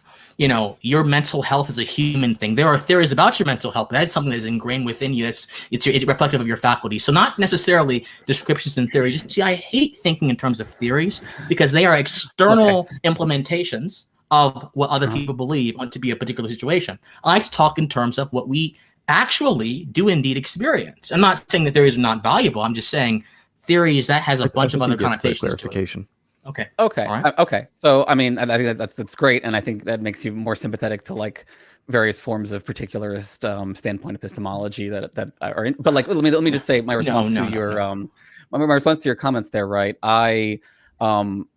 It seemed like what you were saying is pick something that is not divisive, right? If you're using something that's divisive, you're going to exclude white people or something like that. Like, right, the white people feel attacked, they're not going to listen to your message. And that may be true, right? There is absolutely a reasonable persuasion concern that you want to try to address. And you see this in like all civil rights literature, there is a tension between saying something nice enough that you hope that those people can hear it, but also saying something true enough that it actually challenges the situation. So, to me, John Stuart Mill is valuable because he suggests that we should put divisive ideas out into the public square and debate about them rather than censor them. And it seems like the bills that have been raised that are not allowing teachers to talk about various kinds of subjects are problematic. No. I am going to address the bill. Carlene, you can go, but I'm addressing the bill thing, Christian. Okay, I'm addressing the bill thing. You go. Hold on. I think that it is a work. Sorry, Aaron. If you want to finish, I like to respond to what you just said. I just wanted to wrap up and say, right, another person who believes something similar, right? I think, my favorite MLK text is Letter from a Birmingham Jail, where he lays out the method of bringing about social change. And part of that method is creating conflict, creating tension that raises awareness, that forces people to the table. And so I do think at some point in the discourse, you're going to have to bring divisive ideas in and have controversial conversations. And avoiding that merely for the sake of being as palatable as possible is, I think, ultimately going to water down your arguments to the point where they no longer produce any change at all. Okay, I need to address the lie that Aaron just told. No, Christian, I need to address this lie. Christian, I have yet to get any of my questions answered. Please, and so I'm going to address the lie that Aaron just told. Because what Aaron just said is these bills that are springing up around the country prevent the teaching of certain topics. That is flatly not true. And I know that because I've worked on the bill in New Hampshire specifically, Aaron. And if you had taken the time to read the 4 pages of the bill, on page 4, you're going to find a section called General Provisions, which says that anything in this bill can be taught as long as it is taught by an objective standard, not taught in the way of advocacy, which is what these schools are doing. So you just flat lied when you said that these bills are preventing topics all the bills from being written taught that way, Carlene, or just your one bill? Is that every bill? Yes, that's been every single one of the bills has been written in a way where there is a provision like that within the bill. That's false. People can look for a second. It is not false. I want to cut it for a second. So I understand the passion in this debate. I'm also very passionate about this topic, but I think Sam and Aaron have been pretty respectful and polite. I think it'd be nice to have more direct, less interrupting, just more respectful dialogue from both sides. And so I guess to kind of circle back, there's kind of 2 recurring questions in this debate that haven't really been answered. The first is, what counts as critical race theory, and kind of the distinction between the theoretical academic side and then the real world application. Like it seems kind of like Sam and Aaron don't really consider the whole 8 types of whiteness. Science is whiteness. Gender unicorn, stuff like that to count as critical race theory, like the types of stuff that you see on Twitter all the time, that people like James Lindsay point out, where to me, I mean, I consider that to be in the same conceptual schema as I do critical race theory. Like Afro-pessimism to me counts as CRT. So maybe you can elucidate on why those things don't count as CRT. And then the second question that was abandoned miles ago was providing evidence for the claim that there is communist origins of this theory, and that the nature of critical race theory is still Marxist, the like conspiracy theory type claim. So I'd like to see both of those answered, because they were kind of abandoned, and they're like the focal points of this debate. I wanna answer that last question, but first I wanted to go back to I don't care about, I really don't care about what the intentions of critical race theory is. I care more about how it's currently being implemented.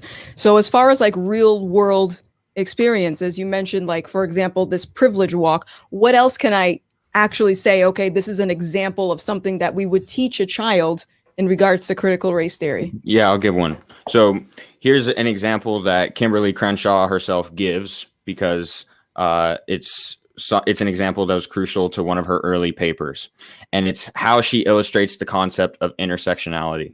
And I think that the way that intersectionality is often portrayed in popular culture is an absolute bastardization of the concept. And Kimberly Crenshaw herself has said this before. She says, I never intended intersectionality to be like a sort of grand, like sweeping sort of theory of everything, where, the way that Ben Shapiro interprets it as if it's just a sort of oppression Olympics, and you can rank who's the most oppressed based on how many intersections you have or whatever. It's absolutely just has nothing to do with critical race theory. Some words, some jargon gets Tumblrized, and then it's sort of doomed since then. But so her original example is a lawsuit, an employment discrimination lawsuit, if I remember correctly, where there was a company that so it was a Black woman who was applying to work at this company or firm, where on the floor, like on the and when you walk in, they have all white women working, and then they have Black men working, but in like the back room or something. And the way that the judge analyzed the case was, well, there are Black people there who work there, so you can't claim that it's anti-Black discrimination. And there are women who work there, so you can't claim that it's sexist discrimination. So there's no evidence that this woman is being discriminated against. And what Crenshaw's argument was, well, look, she was being discriminated against specifically as a Black woman, right? You can't just look at the fact that she was Black. You can't just look at the fact that she was a woman. And so that's like that's the insight of intersectionality, is that one can be discriminated against on an intersectional basis rather than just one axis. Christian. Yeah. How does she know that she was discriminated because she's a Black woman specifically? Well, I mean, that was the case that was made, right? Okay. I don't know if the case was successful, but the judge was going to throw it out. Okay. Yeah, I can't say that I could actually consider that an example of critical race theory being implemented. Christian, if you want, looks like you want to say something. It's like a fundamental point of critical race theory, but okay. Yeah. So I want to do two things. There are two things happening in my mind right now. So I want to, Sam is correct. For Kimberly Crenshaw, intersectionality, I never thought I would say that, by the way, but Sam is correct. For Kimberly Crenshaw, intersectionality is not a grand theory, but rather she describes it in a particular video as a lens by which we can analyze social issues.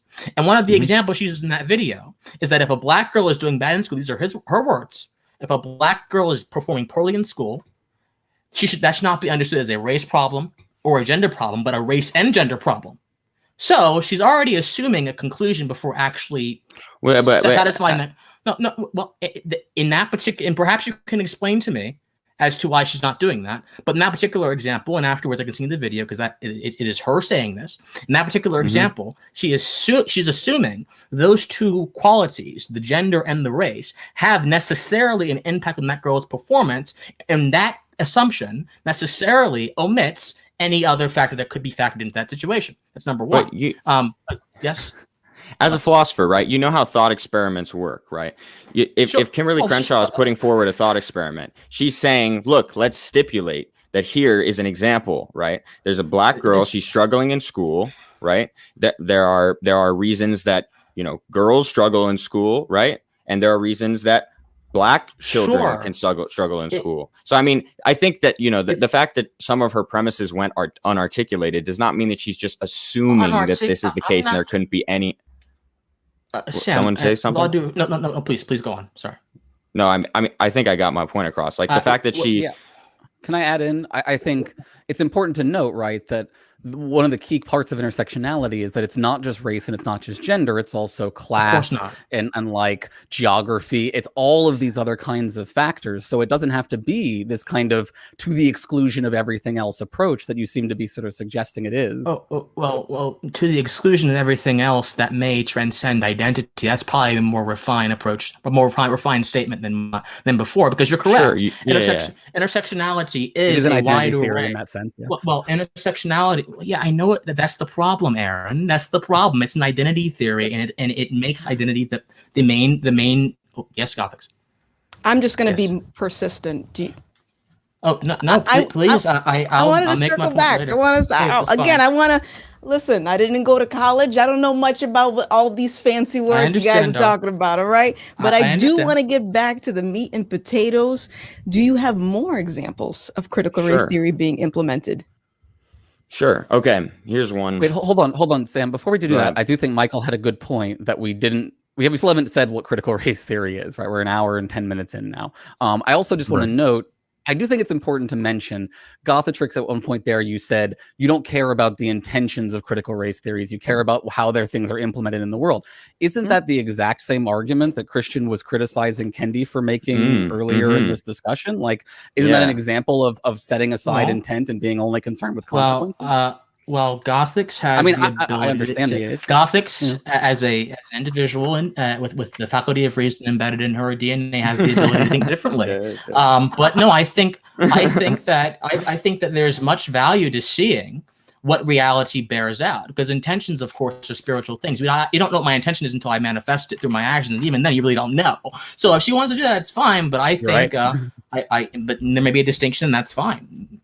Okay. I just wanted to point out that it is not unethical or immoral to make an argument that sometimes intentions don't matter. I just wanted to point that out there. I'm actually I'm sympathetic to Gothix saying, look, if she really feels like her concern is consequences, then I understand that's where her concern is, and I want to meet her where she is. Now, to Michael's question about what counts as critical race theory, right?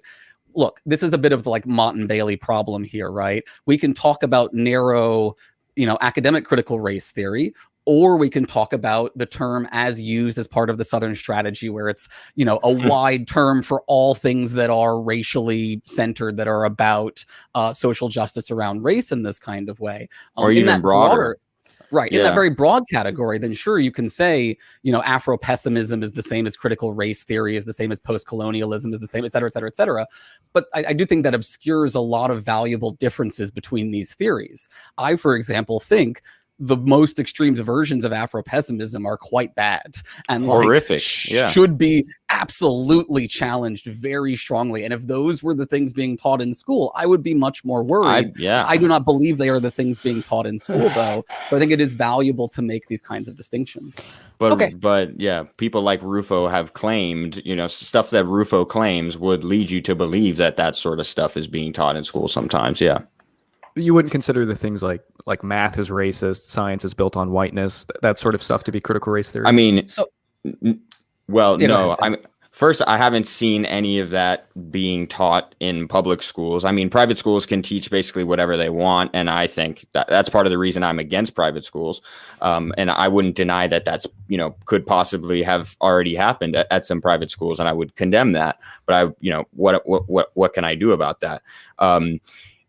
No, I don't think that any critical race theorists are committed to the claim that science is, white is inherently white. I mean, there are social scientists who are critical race theorists. I don't think that the claim that math is inherently white or racist is a critical race theory thing. I mean, you can find people on Twitter saying that for sure, and you can then James Lindsay will tell you for your entire existence that that's critical race theory, but it's not. I mean, he has no evidence to back it up. Just really quick, Gothix.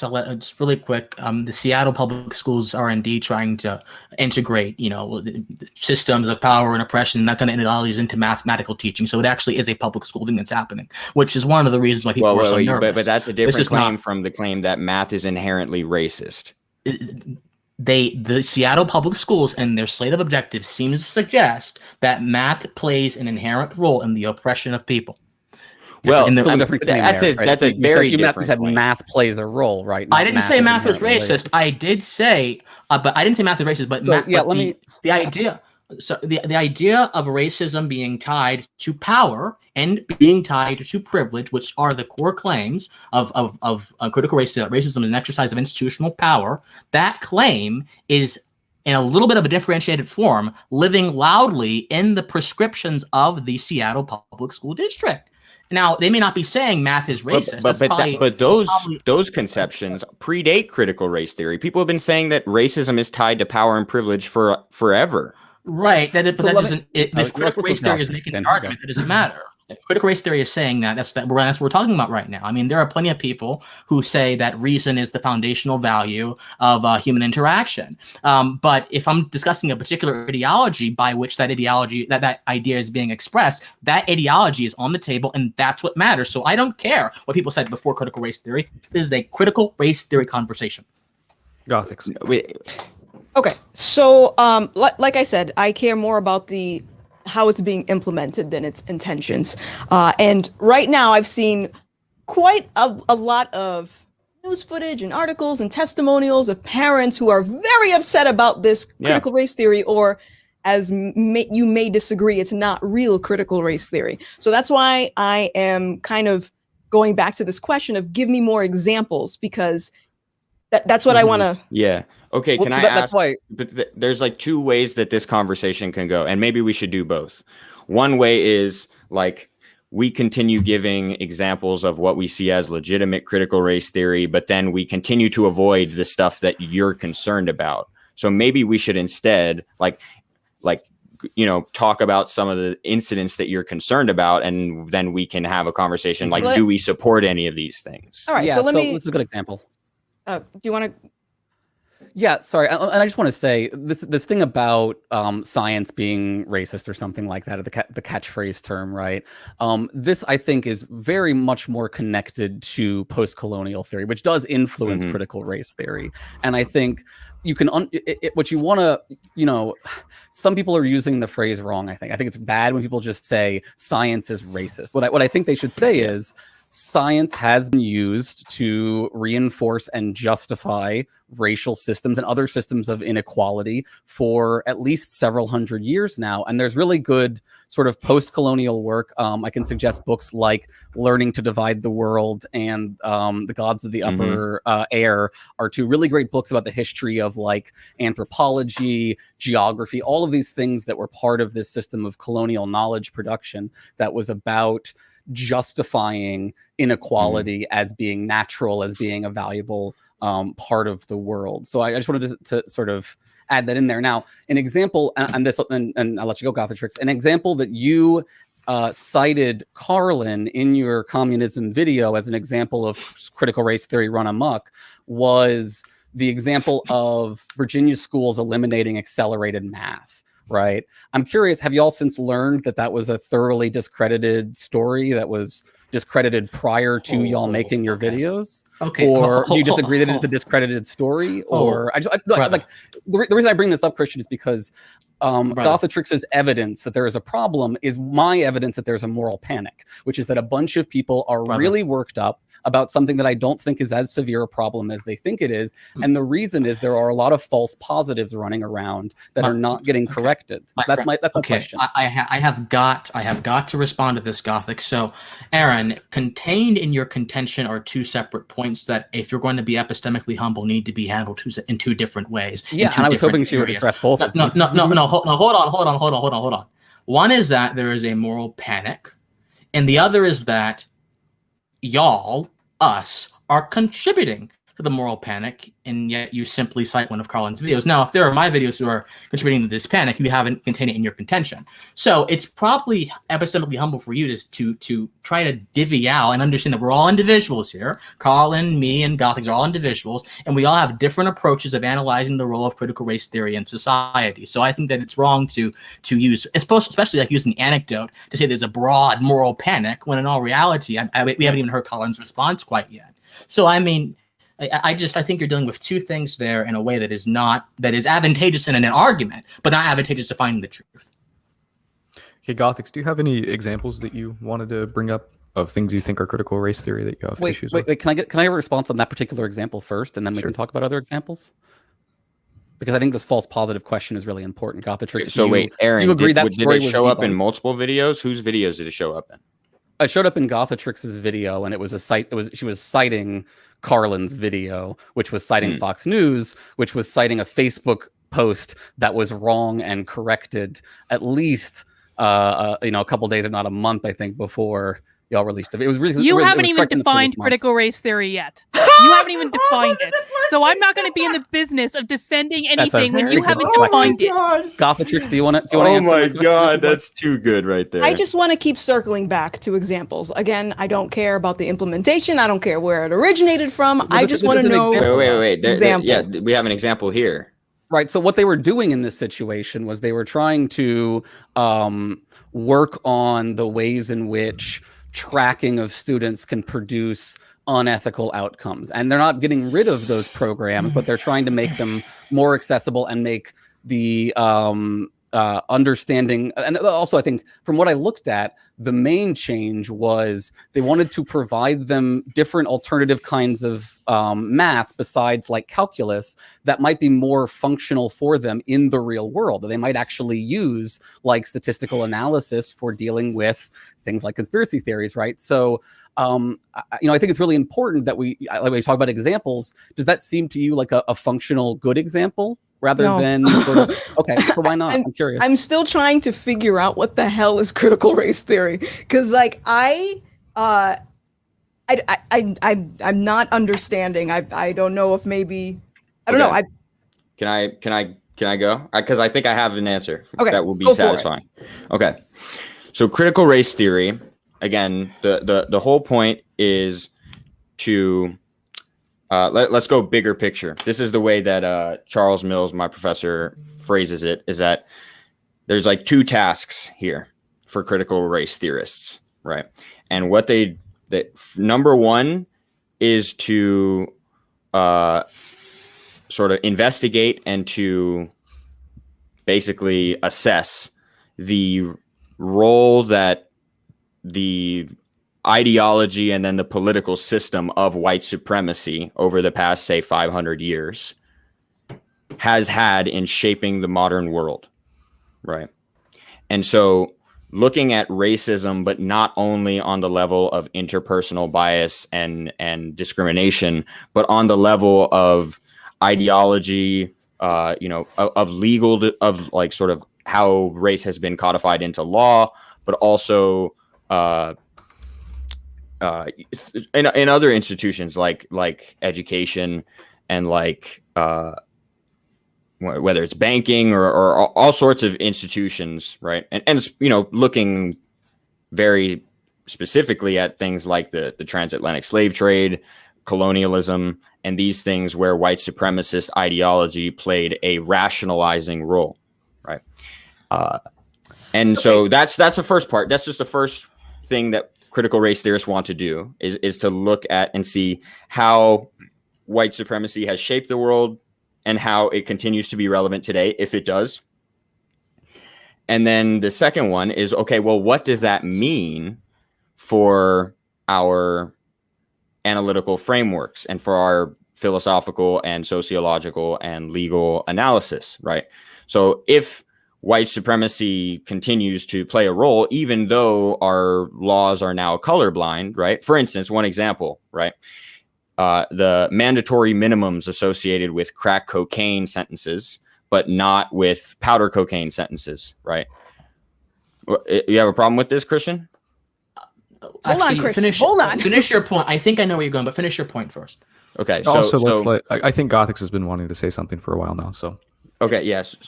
The point just being, right, like these laws affect everyone equally, right? If a white person gets sentenced for crack cocaine, they'll have to face it too.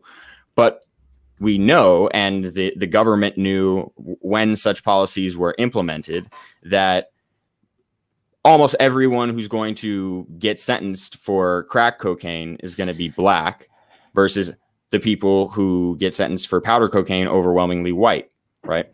And there's not like, you know, some huge disparity in terms of like how harmful these drugs are. It's just a, you know, they're colorblind policies, but they have a racist effect, right? So this is, okay. Does that make sense? My question is, why don't they just not use crack? Like, as far as, like, why don't you just not use the drug? Like I get that. Like that's like a solution to the war on drugs. Don't just say no. That's our solution. Just don't use it. Like that's a political like you know, but that's not an academic question. What you're raising, right? That's a political strategy that people what he means like is Thomas it's Sowell not a critique of the promote. theory, right? It's not a critique of the theory. It's an alternative solution, right? Your solution is, I don't care about the drug user. If they do drugs, then they deserve what they get. It seems like. Hold on, Christian. The reason that I'm bringing this up is because I have yet to see an actual benefit to critical race theory. Because you're saying that it's intended to see how white supremacy shaped the world. I'll be honest with you, the term white supremacist, I have heard it so many times in 2020. That's different from white supremacy. That's different from white supremacy. Okay. All right. So I still don't see a benefit to critical race theory. I have not heard something yet. Okay, and well, I mean, like your example that you just gave about the laws with crack cocaine or whatever. Just do you think that's unfair, or do you think that's fair? No, it's not fair. But let's get to the root of the problem. This is one of my criticisms about Black Lives Matter, for example. Like police brutality. Okay. I'm with you. Let's get to the root of the problem. Let's get to the root of the problem. But Christian also wants to say something. But also let's recognize the unfairness. So go ahead, Christian. All right. Okay. There are two things that are very important here. Number one, Sam or Aaron, either of you can answer this. Do you know who Charles Rangel is? Rangel? Charles Rangel. Let me let you know. He was a New York congressman. Ring a bell. He was a New York congressman. He was one of the most vocal African Americans on Nixon's drug panels, on Reagan's drug panels. In fact, in a publicized debate with William F. Buckley in 1990, he quite literally defended a prohibitionist stance towards drugs. Charles Rangel, a black African American man, and a lot of other members in the Congressional Black Caucus at that time actually are the reason why crack cocaine use is more heavily penalized than powder cocaine. Because you know why? More black folks use crack cocaine in their communities, and they saw it as a method of rectifying that. These were black individuals who believed that they had black interests, whatever that means, in their own interests, and that's why they did it. But to characterize that distinction as a white supremacist or a racist distinction is, I think, contradictory to the understanding of. Can I ask you a question, Sam, Christian? can I finish? Yes, go on. Sorry. You brought up Reagan a couple of times now, and I know that you seem to be angling about his intentions. I'm asking about Reagan's policies, broadly speaking. So Reagan justified. I'm trying to ask about. You're not diverting. No, I'm just finish the question before. Do you believe that the term welfare queen is a racially coded dog whistle? I'm just genuinely no. I genuinely understand y'all's impressions about this. Guys, This Yeah, is no. Let me answer his fraud. question first. Let me answer his No, question first. no, hold on. Christian, I, Christian, let we me don't answer want your this question. debate Is what to I'm get saying. Let me bogged answer down your in question. the war on crime. I think we should take it back to the broader critical race theory discussion. I mean, I it haven't seems like, finished my do you agree with that, question, Gothix? I mean, Okay, go ahead, Can we Christian. pull it back? We're going on a tangent. This is a crazy ride. Sure. Okay, okay. Okay. So, again, back to critical race theory, and I do not see a benefit. So far, from what I'm understanding about critical race theory, it's putting people in boxes. It's utilizing identity Okay. politics. Am I incorrect in that assessment? Let me. Okay. Do you? What do you think about Martin Luther King Jr.? What do I think about him? Yeah, like his views. Do you think he had good, Pro, like compared to con. today, like anti-racist, like good approach to anti-racism? I don't study MLK. I just know don't judge people on the continent, whatever. You know the whole thing. Otherwise, yeah. What's up? Okay, because I think one of the ways that I was going to, like, you know, if I were to have a longer chance to elaborate upon what critical race theory is and what a lot of critical race theorists believe, I was actually going to bring in several Martin Luther King Jr. quotes, because I think that actually in many ways critical race theorists are an extension of his approach to combating racism. Okay, I'm gonna stop you right there. He's passed away a long time ago, and we can't go back in the past. So we got to work with like right here. So I think we're Right, going but back. did you into hear what the I said, We're though? talking about a theory that was You hear what I invented said? during when he was alive. I said that some quotes from his work, right, are very illustrative of what you can find critical race theorists saying, right? Like you can go to the critical race theory anthologies and find, you know, whether it depends which one you're reading, but they might give like 6-ish tenets that they think most critical race theorists believe, or they might give, you know, a few more or a few less. And I was just going to go through a couple of those and give MLK's just quotes from his last book from 1967, just to illustrate that these aren't, you know, exactly radically new ideas. They're extensions of the civil rights movement. So one of the things is the rejection of the idea that we've made linear, steady progress on race relations in the United States, that it's just a sort of straight line of improvement. So according to Martin Luther King, he says, ever since the birth of our nation, white America has had a schizophrenic personality on the question of race.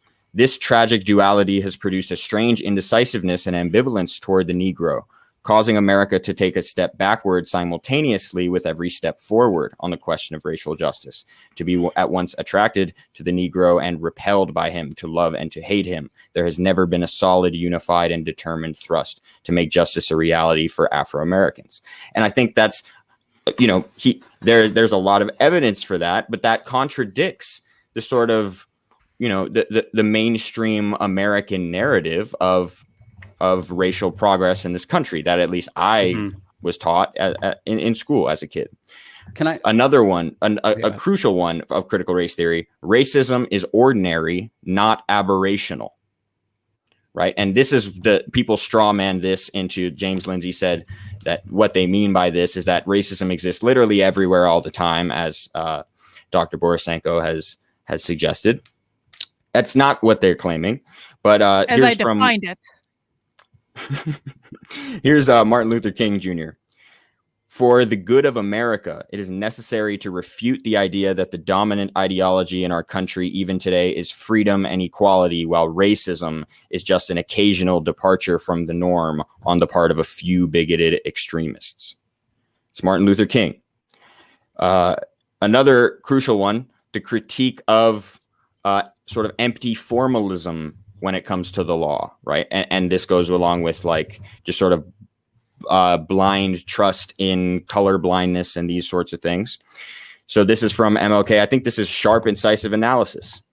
He says, just as an ambivalent nation freed the slaves a century ago with no plan or program to make their freedom meaningful, the still ambivalent nation in 1954 declared school segregation unconstitutional with no plan or program to make integration real.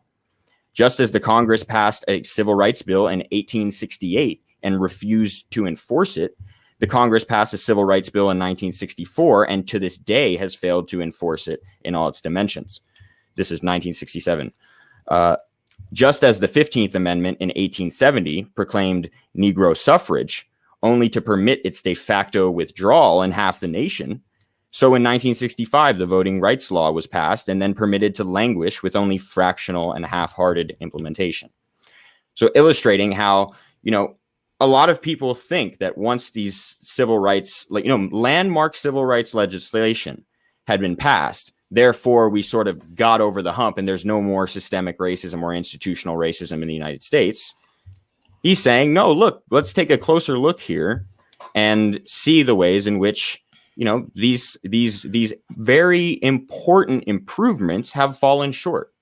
Okay. Can I just jump in with one more quote to add to the list, and then y'all can respond to all of it? Absolutely. But this is one of my favorite quotes from MLK from Letter from a Birmingham Jail, right, where he says, "I have reached the regrettable conclusion." Sorry, I'll start. I must make two honest confessions to you, my Christians and Jewish brothers. First, I must confess that over the past few years, I've been gravely disappointed with the white moderate. I've almost reached the regrettable conclusion that the Negro's greatest stumbling block in his stride towards freedom is not white citizens' counselors or the Ku Klux Klanner, but the white moderate, who is more devoted to order than to justice, who prefers a negative peace, which is the absence of tension, to a positive peace, which is the presence of justice, who constantly says, I agree with you in the goal you seek, but I cannot agree with your methods of direct action, who paternalistically believes he can set the timetable for another man's freedom, who lives by a mythical conception of time, and who constantly advises the Negro to wait for a more convenient season. Shallow understanding from people of goodwill is more frustrating than absolute misunderstanding from people of ill will. I just want to point that out because I think people have this misconception that MLK doesn't call out white people. He absolutely calls out white people, right, for having really bad politics that are harming black people. Okay, so Carolyn has said in chat that she has to leave in 10 minutes. So if she wants to give one of her final words on this, and then we can go to Gothix. Does that sound fine? Yeah, I'll actually speak directly to this point. So Robin DiAngelo's next book is literally about the topic that you're talking about right now. And so to say that Robin DiAngelo is not on critical race theory, she's literally writing a book or has already written a book targeted specifically at white liberals, telling them they're not doing enough. If we want to talk about how critical race theory is related to Martin Luther King Jr., we can talk about the fact that the critical race theorists don't think that Martin Luther King Jr. went far enough. So after he died, because Gothix already pointed out that he is dead and no longer able to comment on the issue, but after he died, he went far enough. Oh, no. Don't think that they can continue his legacy. That is what they're doing now, and they've completely perverted the entire thing in the process. What I am most interested in is how this is impacting real people every day. I can talk to you about Aaron Keinsvatter, the professor at UVM, one of the nicest, most liberal white men that you will ever meet in your life, who is going to work sick to his stomach every single day because his university has integrated critical race theory across every single part of the institution, forcing white people to keep their Sam. We're questioning lived experiences now. Oh my gosh! But that's exactly the reality. He's making his. I have my final words, and then I have to go, my friend. But he is making his plea to people to stop this nonsense because he was getting physically sick every day. I can talk about Jody Shaw from Smith College, who is also a liberal, who was experiencing exactly the same things. This is having severe mental health implications across the entire spectrum of people who are involved in this, from children exposed to it when they're 4 years old, all the way up to people who find it in their work environment for the very first time. And the very fact that neither of the two of you over the last 90 plus minutes were able to define critical race theory tells you all that you need to know. A definition does not take a 90-minute explanation of this point of view or that point of view. There is a definition. Neither of you can provide it. Neither of you can provide it. And so this whole conversation, so far as I'm concerned, went absolutely nowhere. It has no real world implication at all, which makes absolute sense because the two of you have no real world experience. That is the difference between what we're talking about. The difference between how something shows up in academia, in the academic literature, and how real people experience it in the real world. And until you leave the ivory tower of higher education and actually go out into the real world and look at what's really happening in the classroom, look at what's really happening in the the work environment. Look at what Robin DiAngelo is getting paid tens of thousands of dollars for an hour-long speech. Until you do that, I'm really not interested in any more of these conversations at all. They mean absolutely nothing in the real world, but I got to knit a little bit and play around in the chat, and the chat thinks that my definition was the only definition that was shared today. And before I go, I just want to show the chat what I'm making. It's a pink shawl. I'll post more pictures of it later. Click the Toodles. link in my Twitter bio if you want to prove yourself wrong. Thank you, Carlin. Oh, Can I honey, ask you Carlin had a- 90 hold on. minutes. You had 90 minutes to prove me wrong. You had 90 Can I minutes ask Carlin and a you final didn't. question? And I sat here not even saying, I no, you think cannot. Aaron- No, because you did thank not. you, thank you, Carlin. answered. He actually can't Aaron, hear you us. answered zero. You answered zero of my questions, and so I will not be answering yours. Toodles, everyone. Thank you, Gothix Carlin. I'll see Christian. you, darling. Godspeed. I'll see you. I'll see you, darling. See you. Okay, to God. I guess I can put the question to the group then, perhaps. Sure, yeah, go ahead. for it. Right. Maybe we can get a little more productive here now. I was noticing that Carlin's hat said. Don't talk about her like that, ma'am. Don't do that. Don't do that. Okay. All right. You I can talk about apologize. her She however insulted you me want. the entire time. But Yeah. you're right. I shouldn't Yeah. ever return Don't talk the about favor. her like that. That's fair. You're No, totally and right. I should be more FRNI respectful is a than she morally was. impotent philosophy. Okay, so let me ask you. Let me just make this point, right? Carlin's hat said, "Make Orwell fictional again." I noticed. Carlin, as I understand it, has recently been strongly advocating for putting cameras in classrooms to prevent teachers from indoctrinating children.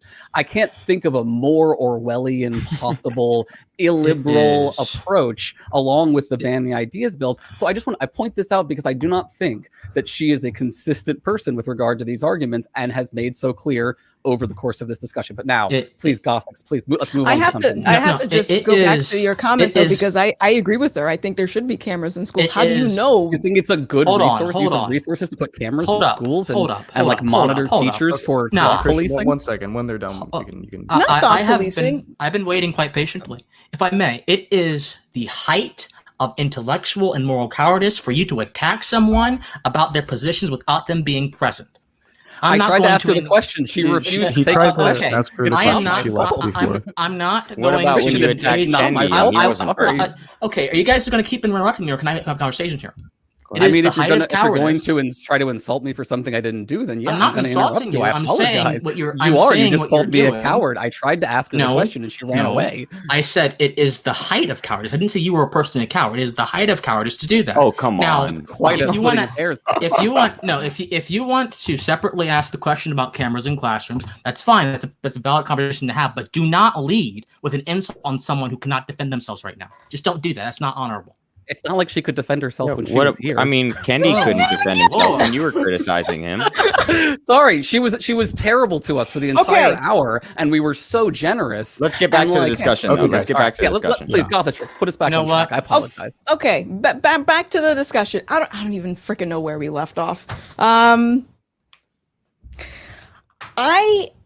Okay, so just to re-clarify, I have seen ample amounts of critical race theory that may not be critical race theory, and you two seem to be struggling to give me real-world examples of how it's currently being implemented. That's Well, what I okay, care okay. about. Let me clarify something, right? Because critical race theory is, it's an academic movement, right? That's how I defined it from the beginning, right? I know I've been accused of not defining it, but it's a movement, right? Rather than a theory.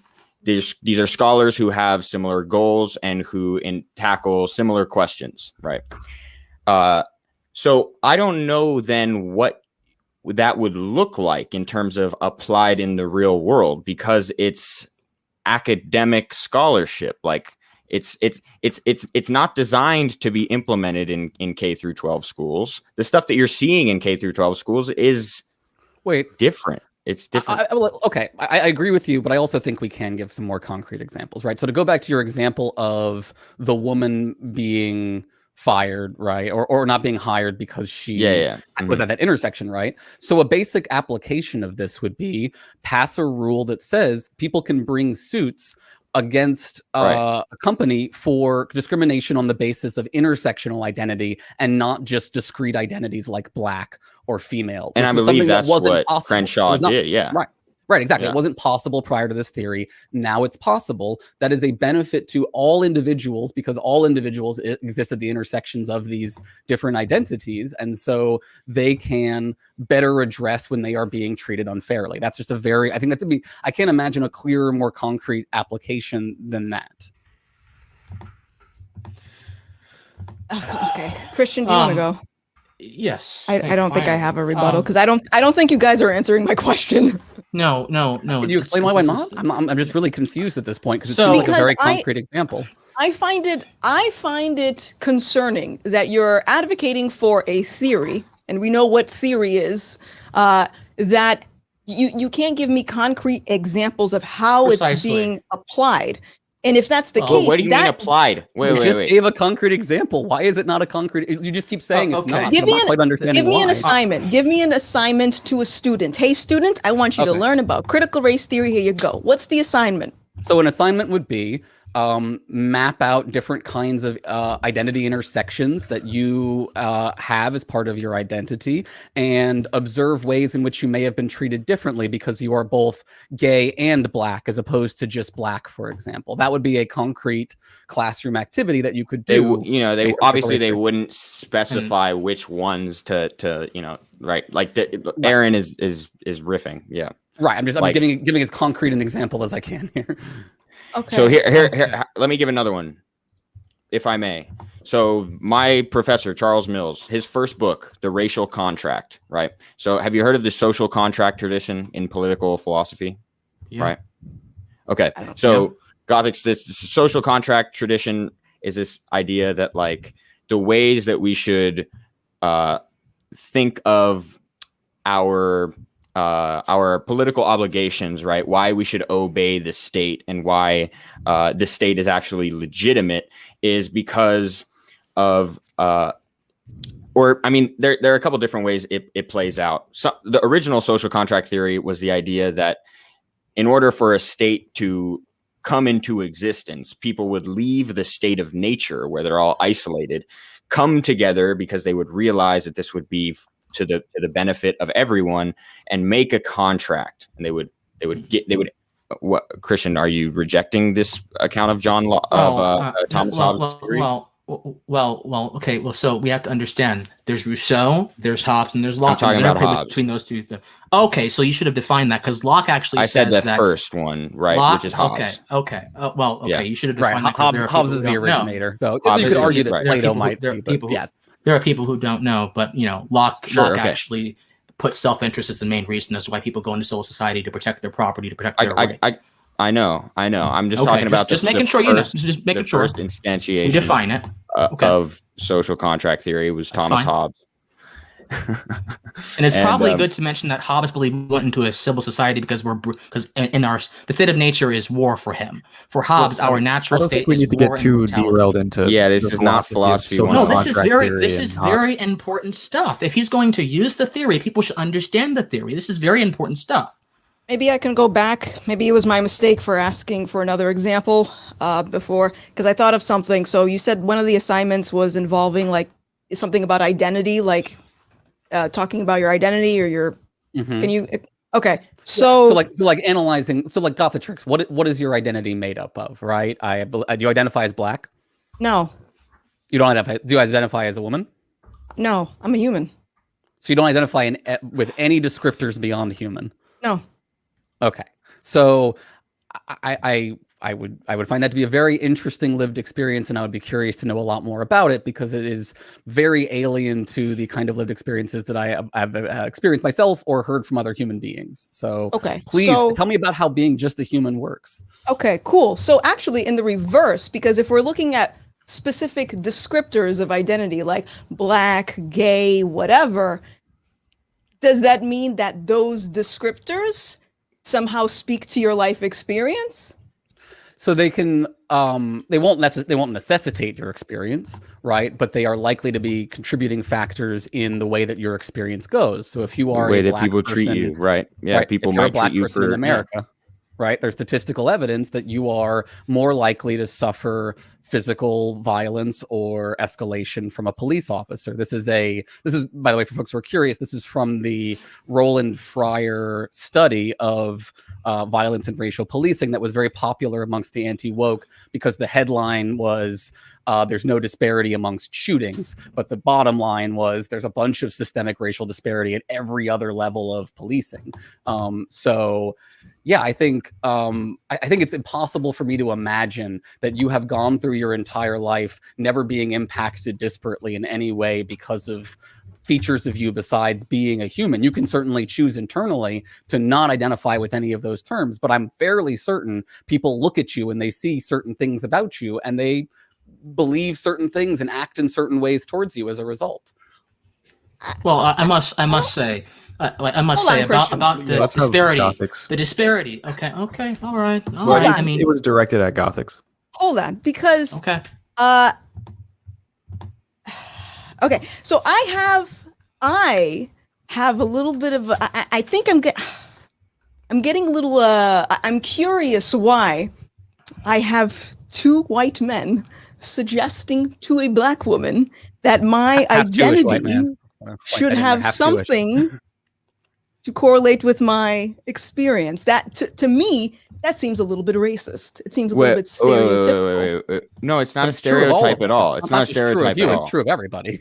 It would be a stereotype if I was like, you're a black woman, therefore I bet you've experienced this, right? But that's not the claim.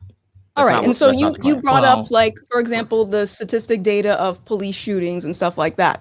It was a probabilistic claim, right? It was a claim about your statistical likelihood. Right. Okay, but there's more to that data. Like, why are they committing crimes? Are they committing crimes? Are they getting shot because they're in proximity of violent areas? Fryer things controls like that. for all of the Fryer controls for all of those concerns in his study. He deliberately tries to prove that this is not what he calls statistical discrimination. And what he finds is there is discrimination that goes beyond statistical discrimination when it comes to the application of violence against marginalized individuals, especially people of color. Okay, I have a problem, first of all, calling it marginalized, because that is so self-deprecating. And how is it deprecating? In the black community, there is an issue. Now you're doing critical race theory. Now you're doing the asset model. Hold on. There is an issue with victimhood that plagues Black America. And so far, I've heard examples that kind of play into this victimhood mindset. And that's why I keep asking for real life examples of how it's being applied. Like I'm still not seeing. Wait a minute. Okay. Can I interject here? Go for it. Because we've given you multiple examples and it just seems that you aren't satisfied with them. And so I think this is why I want to go back to my earlier question is like, are you sure that what you're really interested in is critical race theory per se, like actual academic critical race theory, or do you want to talk about the stuff that you are seeing that is being called critical race theory that you have serious objections to, and we can talk about whether we agree with you on those? Christian, go ahead and take it. Woo! Think, finally, my Jesus Lord, good golly, Miss Molly, little Richard would be so impressed by this, I swear. Anyway, so I think that it is intellectually disingenuous for you to use the disparities in policing as a method by which to establish that there is a racial issue going on in American systems. Perhaps there are other good definitions. Sam, the faces, no need to have them. Perhaps there are other good scenarios, definitions by which you can establish this fact, but policing is not one of them. Why do I say this?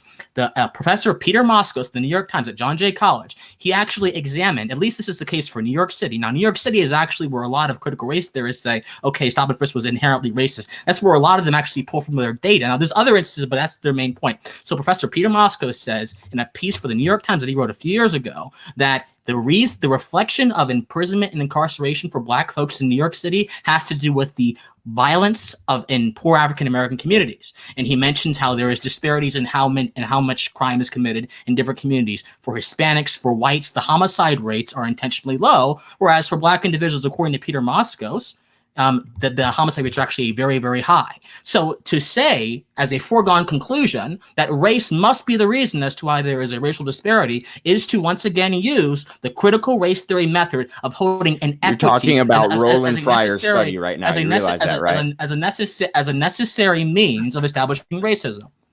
So, and look, you can try. This is a peer-reviewed study. This is published in a publication of note, and so. Okay, if You all you haven't can do read is you laugh, haven't read Fryer's study. You clearly haven't if read all it. you can do is laugh, and I have read what Moskos has written, and the data is very clear. In fact, Moskos is simply taking data from the New York City departments which measure that kind of stuff. He's not doing anything special. So my point is this: it is intellectually disingenuous to suggest that the disparities between blacks and white people as it relates to them being arrested or policed have to do with racism and not to do with the actual what's going on in the actual communities. Wait. Did you hear what Aaron said when he was explaining the methodology of the paper? Didn't you? Was that Roland Fryer? That he controlled for all the things that you're describing in the study? And that you're simply asserting that he assumed based on pure racial disparities or pure statistical patterns? I'm going off of what Aaron actually said. Aaron said one of the evidences of how racism manifests in society is the differentiation, the disparity between African Americans and white folks as relates to being arrested. That's what he said. No, that's not what he said. He cited a study done by Harvard economist Roland Fryer, which is one of the most celebrated, rigorous analyses of police violence that you can find. I'm just telling you. So I'm just looking at the argumentative pattern here. There are But you literally haven't even seen the study. I have not seen this study, but I don't for disproving the claims about shootings. Like, it wasn't a leftist study. One at a time, please, guys. No, hold on. You guys are trying to make it about the study and the methodology of the study, which is a complete diversion from Moskos' work. I don't have to see that particular study. I don't have to see that particular study to be able to analyze a claim. I mean, this is sort of again not being epistemically humble. There was no further claim. All Aaron cited was the study. There was no further claim. Gothix asked for an example of how critical race racism in general manifests in society. You cited that. I'm telling you why that's not necessarily a foregone conclusion. That's all I'm doing. Another example? Now you're trying to twist to something else that's not true. Well, the problem is, look, I can't download into your head all of the examples at once, right? I can only go one by one through the examples. Sure. And I believe that the preponderance of evidence promotes this theory over the other theory. It's not that any one data point proves the theory. It's that when you look at all of these different kinds of things. So let me go back to Gothix's point about she's more concerned about what causes the crime. Sorry, Gothix. Excuse me. I apologize. I noticed that. I thought that could have been. I don't know. Maybe you knew each other. I have a horrible brain disease where I can't do names well. I apologize, Gothix. That's totally just me being terrible. So you were interested about the causes of crime, right? You less concerned about what happens after, right? There was a I'm more concerned specifically with the notion that Black people somehow experience something different because of their skin color, at least in the context of America. So there was a cool study, a really interesting study that came out recently that found the strongest correlation between likelihood of receiving a criminal sentence of some sort, right? And the strongest correlation is between that and having an interaction with the police, right? It's not having done a crime. It's not anything else other than the fact that the likelihood, if you have interactions with the police, the likelihood of you being arrested and charged go up more than any other factor, right? Now, if you combine that with the reality of aggressive targeted policing of communities of color, you have a natural impact where young individuals of color interact with the police more often, which is highly correlated with them ending up getting arrested, which brings them into this system that tends to have a high recidivism rate. So this would be another example about where them being young people of color in America under a certain kind of policing system are at higher risk of ending up in the criminal justice system, not because they are actually criminals, right? That's the key point here. So then how do you explain in New York City the correlation between Black youth being arrested and the high homicide rate happening in African-American communities, which is what Moskos says is the driver of that and not racism? One second, Christian. Let's just look at this again. Aaron said was that there's this correlation, right? Which makes it such that if you are a member of one of these highly policed communities, right, and you're more likely to interact with the police, then you're more likely to end up in this criminal justice system, which has a high rate of recidivism. So you're more likely to just be. I'm not arguing. Right. And all I'm saying, right. Well, Those and are like a bare classic bone- example. Those are bare bone mechanics, but you guys are assigning a value judgment to those mechanics. You're not simply saying, yeah, recidivism, yeah, rash, yeah, police. No, you're saying this happens because of racism. Yeah, and then that's my point. No. Because of conclusion. systemic didn't racism. say- Because of wait. systemic racism. Yeah. That's the same. Well, So this is this Yes, that's what exactly. systemic racism is. Right, Is that look, it's not any individual being biased. There's no individual being racist in that story that we just told. Yeah. Right. I reject Let me apply this, right? So a classic example of this is that there is a ton of data that shows that young people of color are more likely to face criminal charges for drug possession than white people, right? Despite the fact that they possess and consume drugs at roughly the same rate, right? So there is a disparity there that is not the product of differences in criminal activity. It is the product of differences in policing and which people are getting targeted, right? So I think this is, again, a clear racial disparity that produces worse outcomes. To cut this off real quick, disparity. I'll let you speak in a second, Michael, Christian. yes, Michael, please. Okay, I've been waiting for a very long time.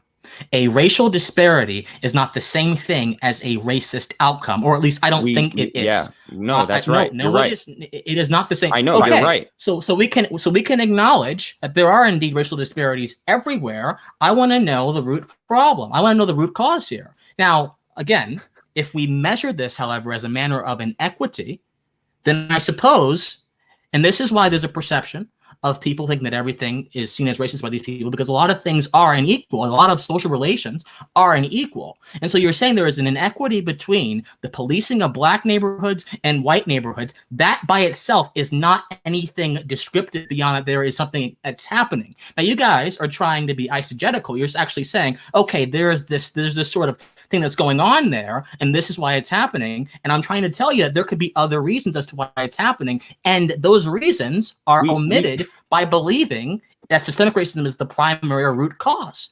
No. We're not saying it's the cause. We're not saying it's the cause. No. Okay, there's all sorts of causes. Look, what's the causes what's the cause? Whatever the causes are, whatever the causes are. No. What is the cause? Because it's a difference between cause and diagnosis. What is the cause of black communities? What is the cause of black communities being Yes, it does. Yes, it does. If you're going to actually say that there is racism in a particular area, you have to. That's the whole history. Yeah, a history of ghettoizing marginalized communities, redlining, and other policies. No, I'm talking about the way that communities have been treated. It's a colonial project. That's the whole people in this is the problem of authority. No, look at the problem with post-colonialism. It reduces every single disparity to a colonial cause. It's a similar. No, the problem is, here's Christian, wait. Yeah. Here's the problem. We're talking about one specific kind of disparity, and your objection keeps being, because you are talking about this topic, you clearly don't think it could be any other explanation. No one here is making that argument, but this is a conversation about critical race theory. So we're talking about racial disparities and the way that they play out in people's lives. And we gave one example where white people and white and black kids use drugs at the same rate. In fact, in many drugs, white kids use them more, and yet their arrest rates are different. Okay, and you know what? I think when you have people like Chuck Rangel and the entire CBC in the 70s saying, let's target this particular drug for a particular area, that can relate to that. That can cause it to happen. That's still fine. No, hold on. And I think that it's probably better, since those things seem to be more immediately relatable to those circumstances, it's probably better to say, okay, instead of looking at the racial disparity and assuming there's some kind of injustice, look at the particular policing practices for that area, for that community, and try to see why they're happening. Because more oftentimes than not, there is a reason behind it. The reason may be unjust. Chuck Rangel and the CBC. We're not disagreeing with that. Then let me make a point. Let me make a point. Okay. Let me make a point. Little heated. Okay, go on. Just let me make a fucking point, dude. Go on. The point is this, okay? We are looking at, right? And like you said, there's a causal story you can tell about why the policing practices are different. I'm not disputing that. none of us are claiming that the only causal story is systemic racism. That's not what the claim is.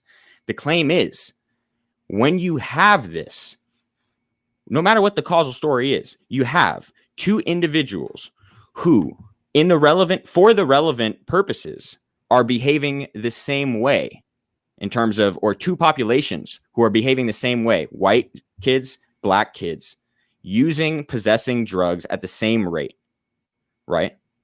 And yet, so they're committing crimes, the relevant crimes, at the same rate. And yet, one group is far more likely to get put into jail. Why? It doesn't matter. You can tell the story why. Because of some policy that this guy, whatever his name was, put into practice. The why doesn't matter. The why is we're diagnosing. Okay. We're giving a moral diagnosis here. Do moral diagnoses not require prior assumptions? Yes or no? Of course they require prior assumptions. All arguments require prior assumptions. There's no argument. Every argument has premises. Okay. So causality is an important thing to consider. Why are those disparities happening? If you cannot tell me why, especially using I just the told framework. You. Imagine it's this fucking guy's fault, whatever his name was. Okay, why are you cursing? No need to curse. No need to curse. Causality matters. Correlation, I think, also matters, and we can do useful information based on correlation. Sure. But Michael wanted to jump in like 10 minutes ago. We should probably let him. Yep. I mean, I was just going to say that it's not clear what is being meant by racism. If you're taking racism to mean discrimination, then the causality discussion is going to be very important, and it'll go to the distinction of disparity versus discrimination. And it seems like that's what Christian's trying to point out. And so that you guys have already gone down that line. It's like 10 minutes away, but I wanted to point that out. But yeah. But if we could tie it back to, I mean, I agree with Aaron when he points out that, even if the police brutality issue doesn't end up being conclusive, there's a multitude of potential arguments that critical race theorists have in their arsenal. It doesn't seem to be that preposterous of a claim that there might be certain systemic things that make black people have higher rates to experience genuine discrimination. Maybe not. I'm not saying any way or the other, but I think it'd be productive for this discussion if we didn't get bogged down into a debate about police brutality statistics and we focused on just the broader question of are we engaging in critical race theory when we're considering questions like that about if black people experience higher rates of discrimination, that sort of thing, or is there something unique about critical race theory, perhaps a claim that all black people experience that or something like that? Yeah, I just wanted to say something. Critical race theory seems to suggest a particular answer as it relates to causality, white supremacy. So if critical race theory the funny thing is, I was attacked for never defining critical race theory. You haven't even offered a definition. Okay, I can offer you Crenshaw's definition. It is basically, I mean, unless you have a better definition. In fact, actually, no. Why don't you offer one? Since this entire conversation has been us going around in circles, so why don't you offer one? What is critical race theory's core assumptions, and how do those manifest as it analyzes public policy? I think I have an idea of what it is, but you tell me. So if you want Crenshaw's definition, what she states is that there's no canonical set of doctrines to which we all subscribe. And what she says is, well, we're motivated to answer these similar questions. The two questions I gave already at the beginning, in the absence of Jim Crow type segregation and discrimination, how is it that race and racism continue to play such an important role in American life? Critical race theorists ask that question, answer that question. And there's no canonical set of doctrines to which they all subscribe. Okay. And I tried to give you some that many would agree with, and those were the Martin Luther King examples. And there are more. Critical race theory. Let's just do this Socratically so that no one's being confused, no one's being angry. Critical race theory exists but in front of a backdrop of the atrocities of the past, Jim Crow, and which they believe are still happening in the present. Well, I mean, they're not is this claiming correct? that Jim Still Crow still impacting the exists. press. Okay, Still still actively impacting. impacting, Okay, yeah. okay. So critical race theory exists with the backdrop of Jim Crow and institutionalized oppression against whom? Marginalized people, black people, who? Let's get to the core of this, man. Who? I mean, Jim Crow is whoever it against black existed people. against. In this case, yeah, black people, and then I mean a few other racialized minorities, but black people. Is it the fair to focus. say that white supremacy is a core point of analysis for critical race Yes. theorists generally? Yes. Okay, Yes. so there is a value judgment attached to the idea of analyzing white supremacy. We're getting somewhere because there are already a few assumptions that this is unearthing. To say, even if it's not a canonical set of doctrines, there are inseparable. Everything an assumption, but it's history. No, like there are hold on. Critical race theory is not history. It is using history to analyze something that's different. yeah, that's what It's different. Well, no, that's not what you said. You have to be very precise with your words. Okay. Yeah. Okay. So it is a method. Let's get through this. We're doing good. It is a method that exists with the backdrop of Jim Crow and how those It's not a impacts method. from Jim Crow. there are different methods that Okay. critical It race You guys, is let's okay, stop with the let's interruptions. semantics, man. Not It is something that semantics, exists. It is something that exists within the backdrop of Jim Crow, right? Are we right so far? The backdrop of Jim Crow, and it wants to analyze how, dating back to however long black folks have been oppressed, according to the critical race theorist, those impacts continue to happen in the future. And in doing so, it appends a value judgment to the idea of white supremacy. Is this correct? I think everybody agrees that white supremacy is white bad, supremacy is right? bad. No, yeah, no, I think we all agree well, that, no, right? no. Okay, not just a value judgment. That's a little bit of incoherence on my part. It appends a significance to white supremacy as a focal point of its analysis. but Yes, it thinks that but white not supremacy via is- assumption, via No. investigation. It appends Right, the evidence. significant. It appends the significant. I didn't ask you if it was evidence or not. I'm just saying, what does this theory assume? It Sure, appends then the yeah. significance. As you white said, supremacy. assume there. It appends the significance of white supremacy as a focal point to its social analysis. Correct? Yes. Yes, focuses- and Okay, it's so not critical about white race. supremacy in America. Okay, so critical race theory is this thing. I don't want to say method or whatever. It is this thing that likes to analyze questions of race and oppression based upon past historical events whose impacts are still going on, and it uses white supremacy as a focal point by which to understand the depths of these events. Is that correct? But I mean, what are you talking about when No, you say what white I'm supremacy? You're talking about a political system of you white already domination over non-whites, right? Sure, let's say Define that. white supremacy for us, Okay. Christian. Okay. Well, you just guys making already sure. agreed white supremacy, but sure, let's define white supremacy. White supremacy, Yeah. I guess, as I'm not sure if the critical those would agree with this, is this idea that white people, whiteness, It's not or an white idea. power, white supremacy is not an idea. No. Let him go. Let him go. Let him What? do it. Well, No, no, I mean, you no, guys are wanting to the interrupt at phrase- every single. I'm trying to divvy this out because we're not going to get anywhere unless we understand what the heck we're talking about here. And this is the philosopher's duty. We don't want to get into a Euthyphro problem where we're saying all kind of things. So Okay, please, all right. What do you mean by white all right. supremacy? Okay, what I mean by So white supremacy. Well, actually, here's what I think critical race theorists mean by that, because my definition doesn't matter because I'm trying to understand the ideology, the method, the movement, whatever it is, as it is. So my definition doesn't matter. I'm trying to approach this in the conceptual realm. We're getting down to the physical realm very soon. So white supremacy is the idea that white supremacy is the idea that in the halls of power and domination for a very long time, white folks have ruled against black folks through racist means to keep them oppressed, or at least the white elite in those particular structures have done that, correct?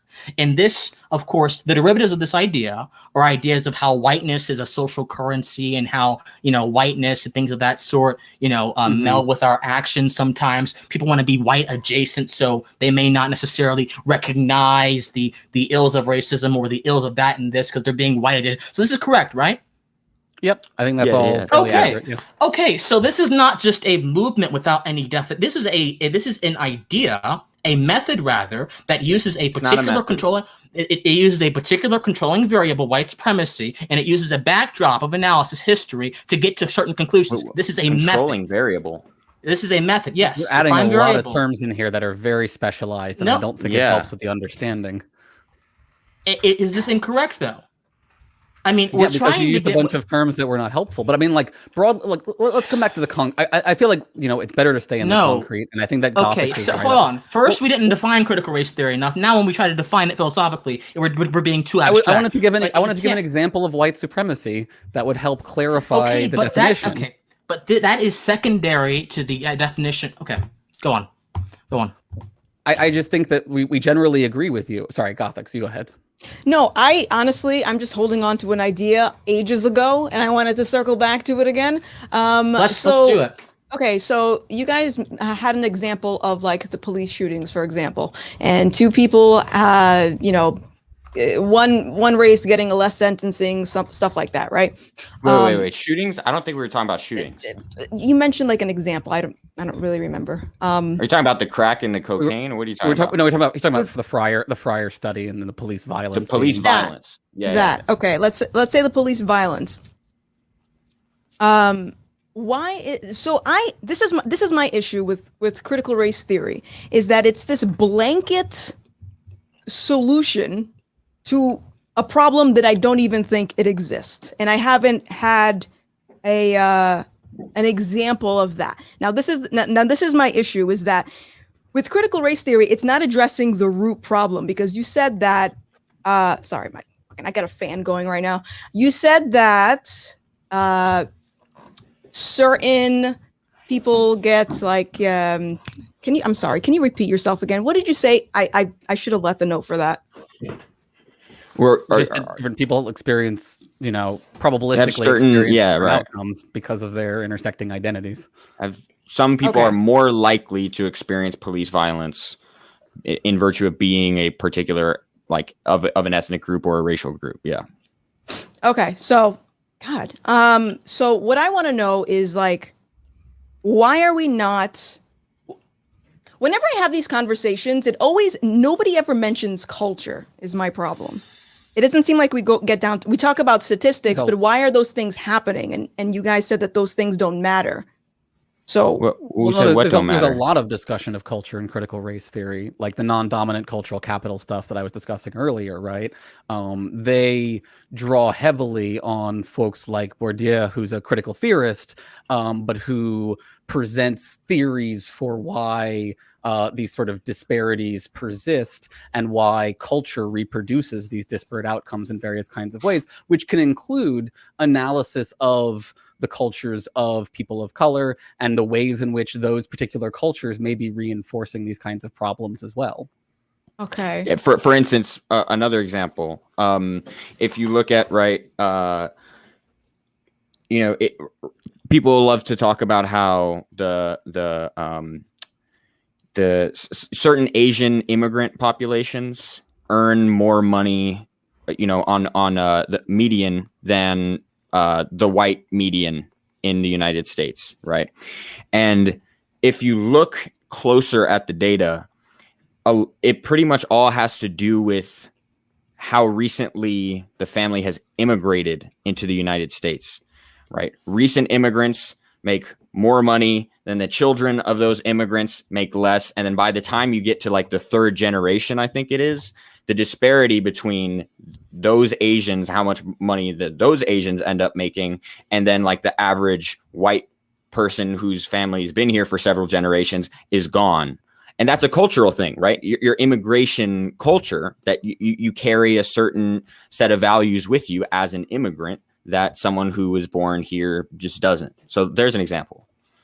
I want to jump in with another example that I think is concrete and ties Christians' questions about white supremacy to Gothix's concerns about how this plays out in the world. So Derek Bell is another very, genuine, right in the middle critical race theorist kind of guy. Founding father. Yeah. Right. Founding father. Right. And he presents the idea of interest convergence, right, which is this basic idea that social progress for marginalized or racial groups, right, only occurs when the interest of the white majority converges with the interests of those marginalized groups. This is a fairly straightforward claim that is quite testable about about like when do you have successful instances of cultural change versus when do you have those change those situations resisted or potentially shut down. And that interest convergence, right, is indicative of the white supremacy problem that like because the white majority has vastly disparate amounts of power, right? It's really up to them when change happens. Okay. Just in terms of because of positions, because of lots of reasons. The terms that animate your propositions, white majority, black minority, all these terms are simple abstractions. And apparently I'm speaking a little bit too complex according to Sam, although I think most folks understand me. So I'll just say this. Abstractions are simply broad concepts that don't always have a particular footing in reality. So those two concepts do not take into. No, you can laugh all you want, but this is the truth, my brother. No, you just. It's funny that you claimed that I was. Those two concepts, the white majority, black minority, are fundamentally useless because interests are fundamentally an individual thing, and those two concepts reject the fact that to have interests, to have values, you have to start the individual. So it's absolutely useless.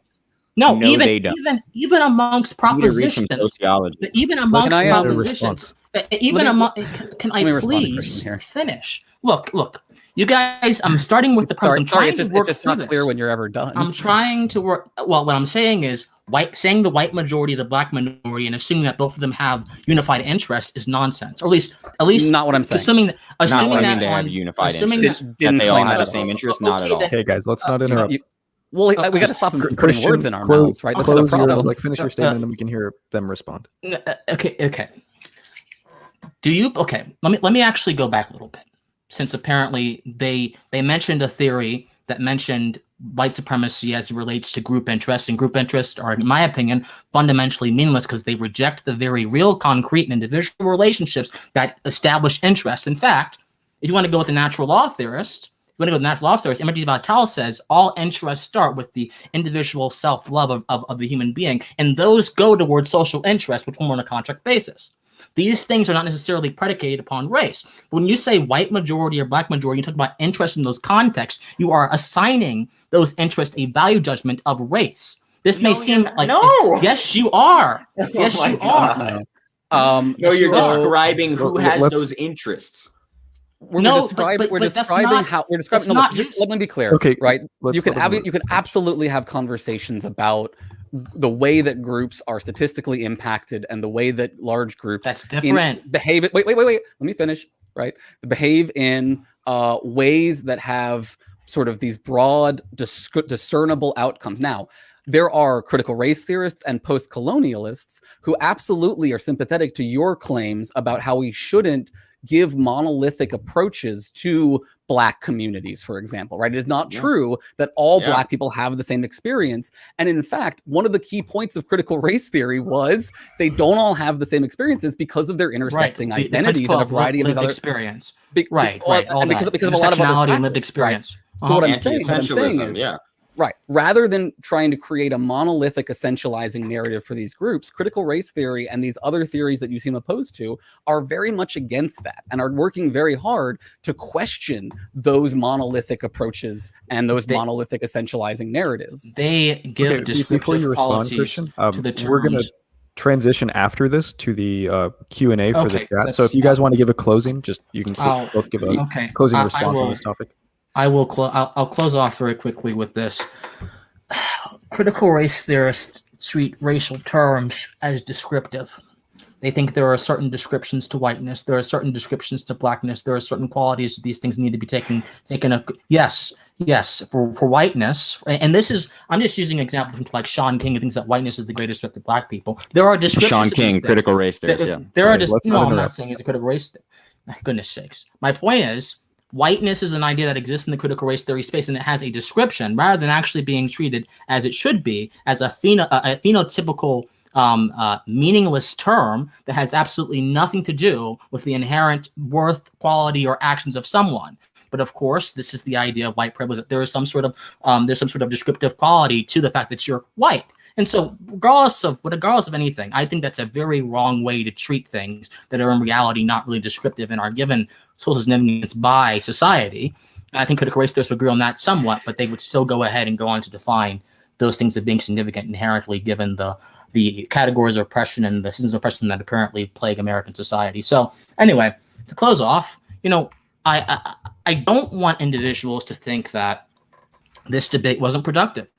I think this was actually a really productive debate because I think we have shown just how treacherous it is to wade into the waters of an ideology or of a movement that can't really tell me why it's valuable to me, why it's valuable to logic, why it's valuable to reason, why it's valuable to Black folks. No, I'm serious. I'm serious. Because if we have not been able to establish a concrete definition of critical race theory, when I tried to, you guys immediately said, okay, we're getting too abstract. Let's go over to this example. No, when I tried to establish definition through Socratic teasing, the two gentlemen up there decided that it was getting too abstract and too I gave you a definition. No. You told me so many times. You gave me a description, brother. You told me that critical race theory is a movement. You never told me what it means. A description does not necessarily have a I told you what the movement stood for and what the two fundamental tasks of. You're a smart guy, my friend, but you did not give me anything meaningful. You didn't give me anything concrete. No, sir. Christian, People can absolutely watch the tape, right? There's no reason to do this, right? Sure, absolutely. Go ahead. You said it was a movement, but that's not. Anyway, my point is this was a productive debate, in my opinion. It really exposed some of the conceptual flaws of critical race theory, and I think that these two gentlemen have been great sports, and I hope that we can have more conversations like this in the future. And yeah, that's my closing. Okay, if you want to give a closing statement, Aaron and Sam. Oh, I was gonna. Did Gothix? Did you want to go first, and then we can close our side out? I'm sure. I guess I'll close. Yeah, I can't particularly say that I think that this debate. I walked away with anything from this debate. I wish I walked away with more. However, my overall idea about this whole thing is this education or this theory, I find that it's put on the level of some type of moral education, right? Something that you teach your kids not to be racist. Like you teach them just how to be a good person, right? That's how I'm looking at critical race theory, because otherwise you go to school for science, math, history, all that stuff. Anything bonus is supposed to be taught by your parents. That's who's supposed to raise you and set you up for success. So whenever the government says, hey, this is a great idea, let's implement this into schools, which is already happening. Which government? Where? Critical race theory? We're in the closing argument. Sam, let her wrap up. Right. We're in the closing argument, my brother. This is not the time to formally debate something. We're in the closing argument, my brother. Go on. You did it too when he was debating you. Gotta stop that right there. Yes. So my overall thing is the fact that other people are saying, yes, this is what you should be learning, even though these types of principles or education really should be handled at home. And the fact that I unfortunately have to tell this to two white men is very concerning to me, because if this education or this theory is supposed to somehow benefit me, I find it really disheartening that you guys are sitting here laughing, and it drives me wild. That's all I have to say. Go for it. Go ahead, Sam. I mean, critical race theory is not necessarily supposed to like benefit one race any more than another. Critical race theory is good for anyone to learn. But I mean, it still seems clear to me that our opponents are not clear on what critical race theory is, or if they are, then they're just electing to do that Rufo and Lindsay style conflation, where they're continuing to talk about it as the sorts of, stupid D'Angelo-esque things that they've seen on social media, in the news media, etc.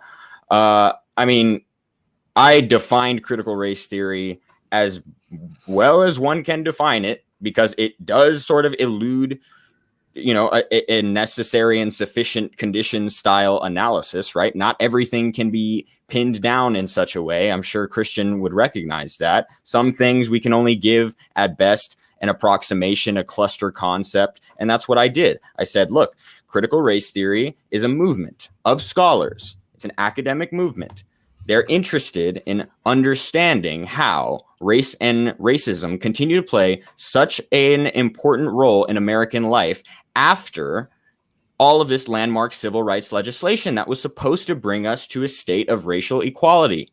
And then, even after that, I said, here are some things that a lot of critical race theorists believe. I gave examples. And for some reason, Christian thinks I just said it was a movement.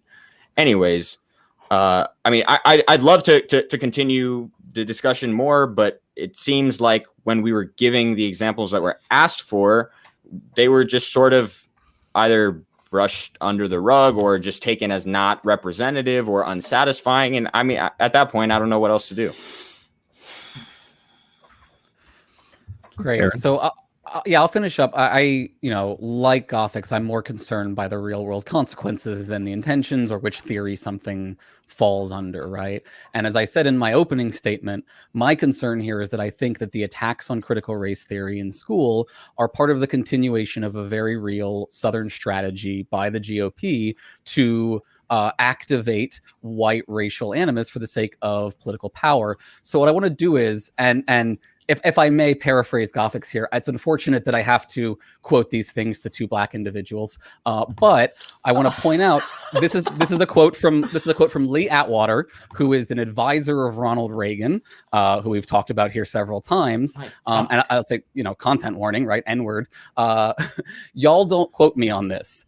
You start out in 1954 by saying N-word, N-word, N-word. I'm not going to get you demonetized by saying it out loud, right? By 1968, you can't say N-word. That hurts you, backfires. So you say stuff like forced busing, states' rights, and all that stuff. You're getting so abstract now that you're talking about cutting taxes, and all these things you're talking about are totally economic things, and a byproduct of them is that Blacks get hurt worse than whites.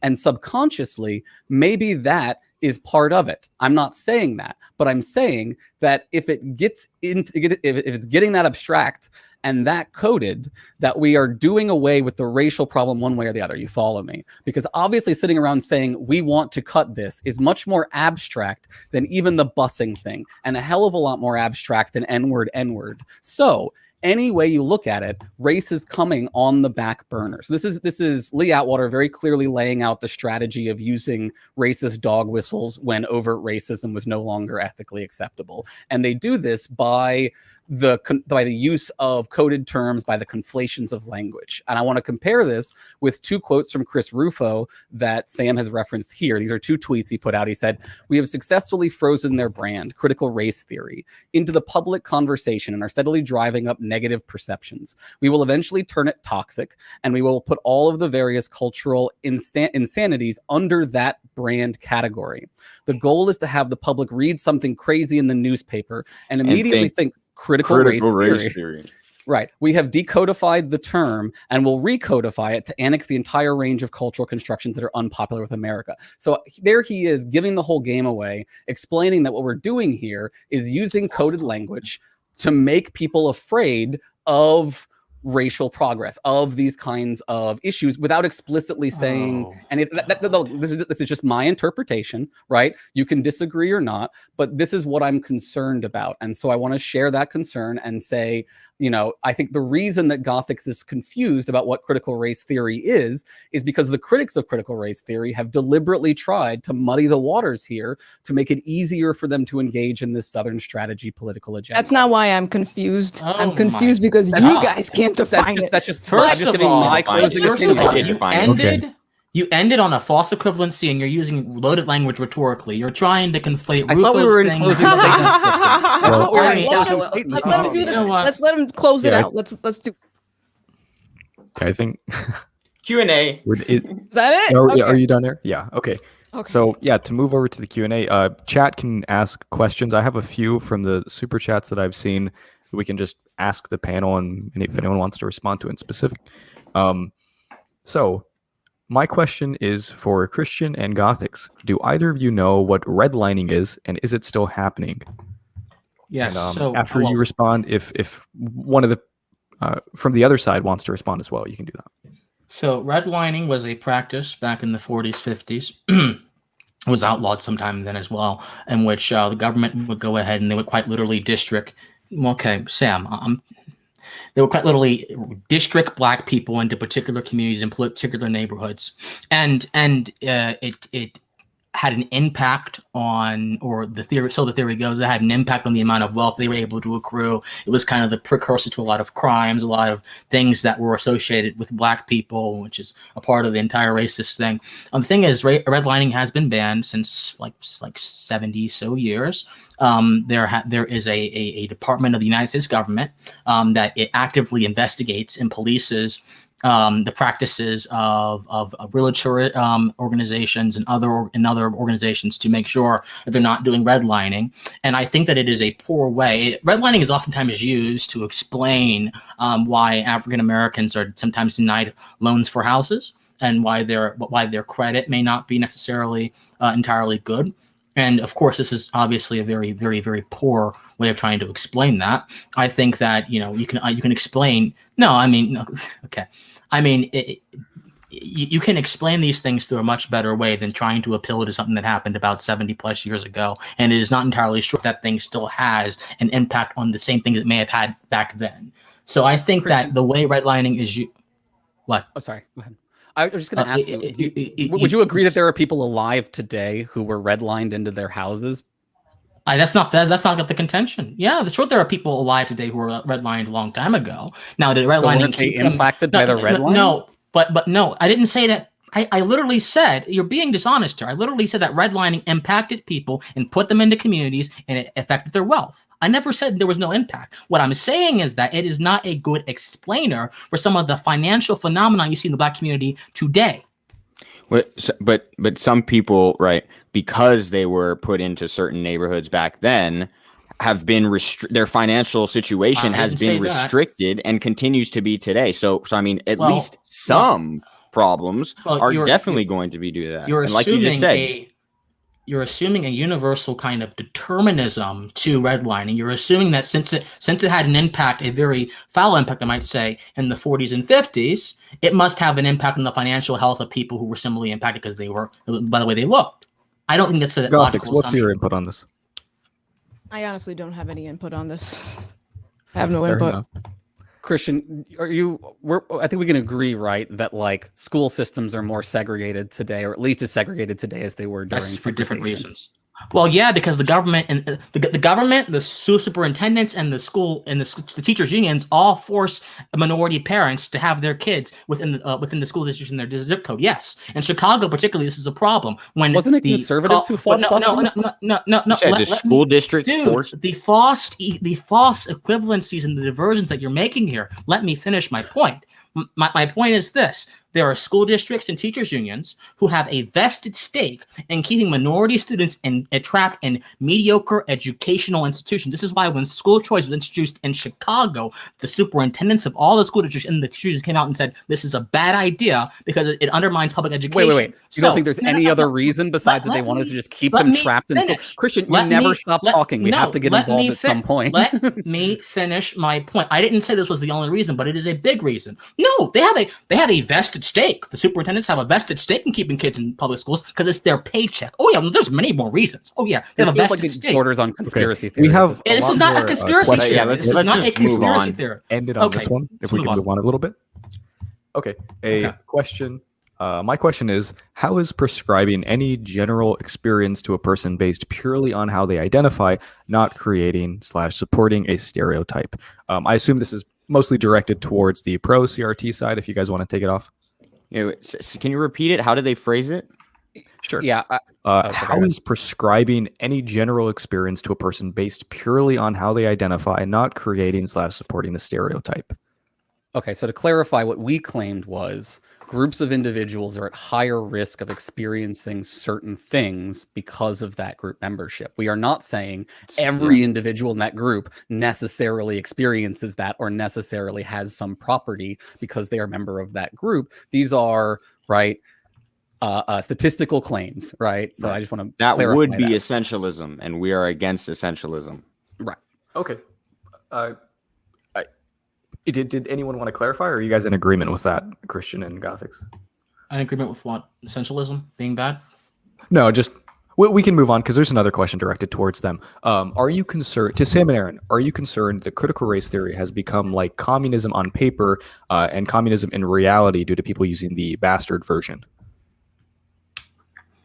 So I guess the question's kind I'm of concerned about the potential of that. Like, yeah, like that we could be at that point, and that if we're not, that we could be soon, in terms of just like how rapidly bastardized the term has become, and how rapidly it's become such a powerful tool of demonization.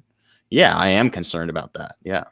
Yeah, and I mean that quote that I referenced from Atwater, drives at this very concern that like it has been a project of conservatism, again going back to the Civil War, right, to undermine social justice movements in the view of the majority by using whatever term is scary or can be made scary at a given point in time. So whether it's socialism, whether it's communism, whether it's feminism, the gay agenda, feminism, cancel culture, and again, in all of these situations, we can talk about specific cases. And there are certain like legitimate cases of cancel culture, but I also think we can recognize that this is a term that has been weaponized by individuals for political purposes. And I think it's very clear to me that critical race theory has been similarly weaponized. Okay, great. I see two more questions that we can go to. Christian, was the poverty and segregation that resulted from redlining systematically undone? Because if not, then the problem still persists. No. Well, okay. So I think that question is somewhat phrased dishonestly. Well, so first of all, redlining was made illegal. Now, if we want to talk about the actual impacts, I think that what undid the limitations that were placed upon a lot of Americans by redlining throughout history, I think what undid those limitations was the explosion of the digital era, the explosion of different opportunities that emerged in that place as well, the ability, the increasing upward mobility compared to the 40s and 50s with now statistically. I think that's what, quote unquote, undid the impacts of a lot of that kind of stuff. I don't think there are many African-American youth who are necessarily bound to live in a certain community their entire life, even if they're impoverished. I believe the American dream is still it's more possible today than it has been in a long while, because the explosion of opportunities that have taken down gatekeepers. You see, gatekeepers were the issue for a lot of Black seeking employment during Jim Crow era and during the era before that, even after that a little bit. Gatekeepers were the issue.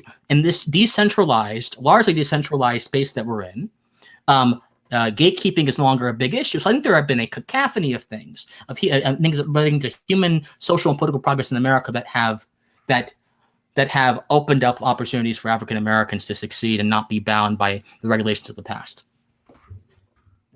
Great.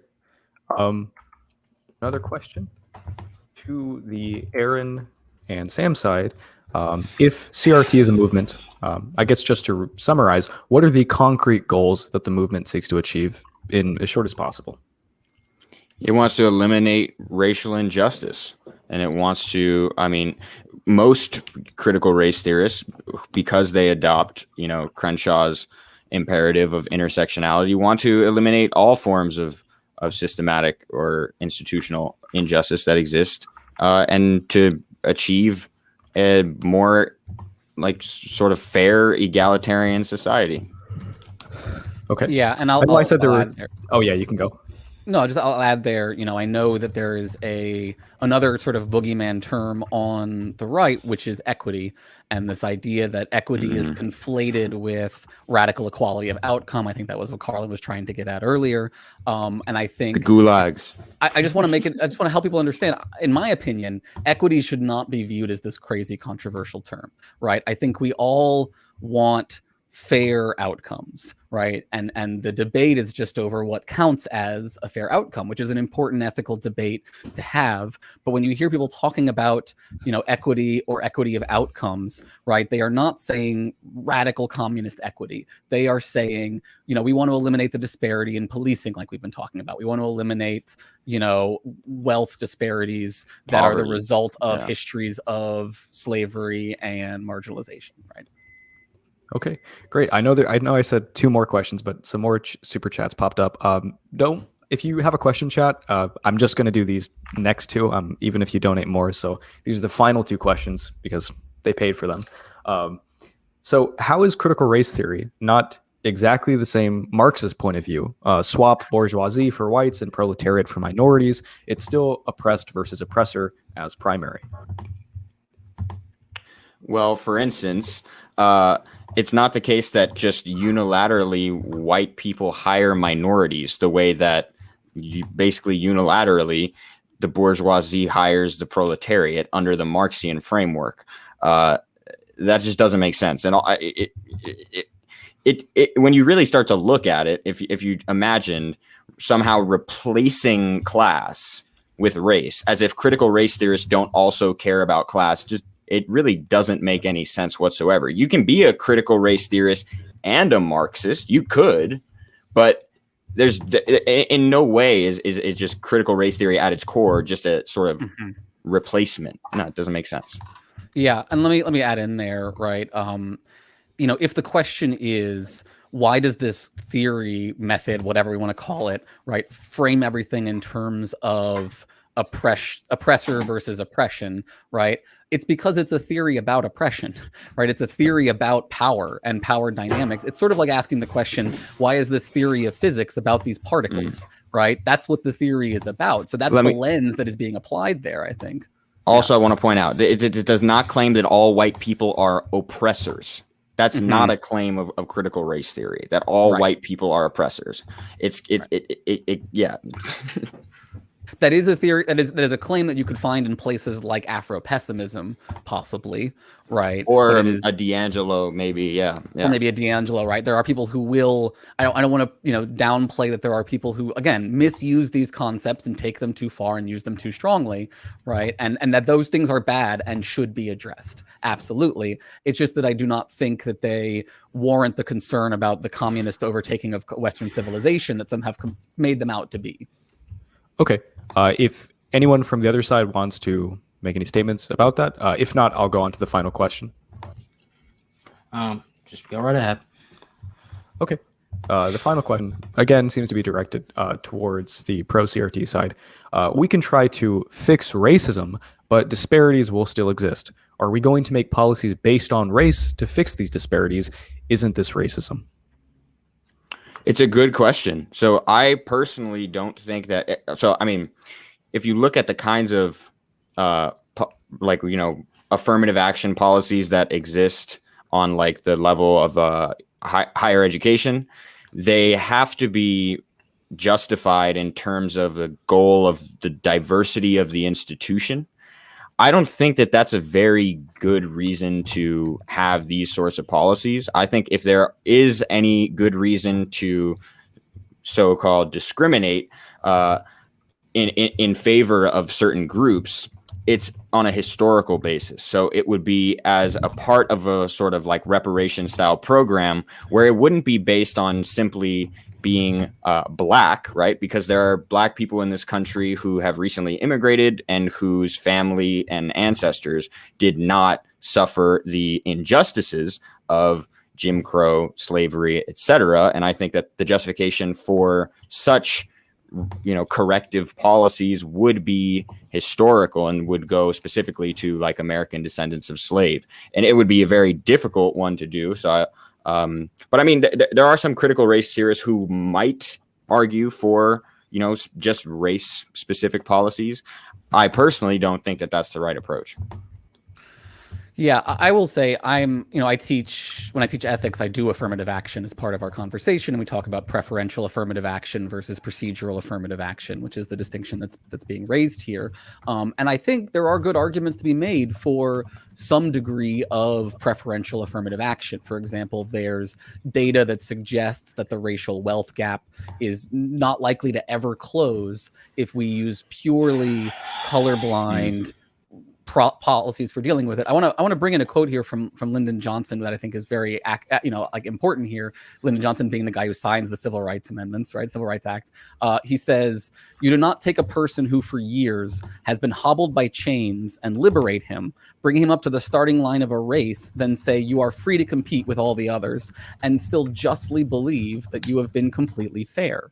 We seek not just legal equity, but human ability, not just legal equity, but human ability, not just equity as a right and a theory, but equity as a fact and equality as a result."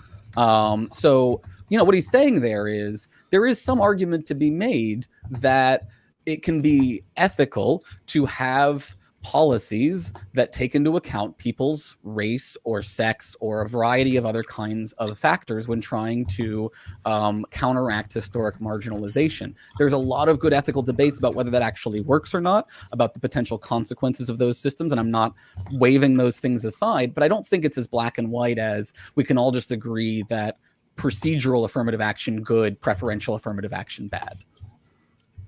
Okay. Any comment from the other side? No. Okay. Well, then I guess we can close up the debate. It's been kind of hectic. Part of that's my fault. I think next time I'll make sure I have a mute button to use. I definitely didn't do as good of a job as I could have as a moderator, so I apologize to the chat and to you guys. I think you still did great, though. Yeah, okay, I appreciate your efforts. I could have done better, but I think the debate was still better had than if it had not been had at all. I think production came out of it. So thanks everyone, and thanks to Carolyn, even though she's gone. And I guess I'll give it away to Gothix, and thank you Gothix for having me as thank you moderator. Gothix, Thank you and so much, thanks Gothix, Christian for hosting. Thanks No for worries. having It's us. not at all satisfying to you, but I hope I It appreciate was the not. I'll opportunity. be honest. It was not. I'm a little bit drained, but Yeah, I I'm still drained. appreciate I as you well, guys yeah. having a discussion. I did debate for 3 years. I have spent my entire weekend debating for 9 hours at a time each day, and I have never felt as drained as I do right now. But it's all right. You brothers were very. I think that's probably a good sign, right? It was an intellectually rigorous debate. I wouldn't go that far. Okay. We live in a world of intellectual powers, and a lot of powers compete with your attention. Not all powers are made equal. So I wouldn't say this is intellectual debate, but I appreciate you guys coming on in anyway. All right. Gothix, we're All doing right. an after show, or Did you want to stay on, or did you want to restart the stream? Let's For an restart the after stream. show? Let's Restart? restart the stream. Okay. Yeah. All right, y'all. That's gonna be it All for right. this debate. Christian and I might restream in like a little bit. So yeah, thank you guys for joining us. Everyone, thank you so much for listening in. I'm gonna leave this video public. Feel free to watch it as many times as you like. And that's it. We will see you in a few minutes. Bye.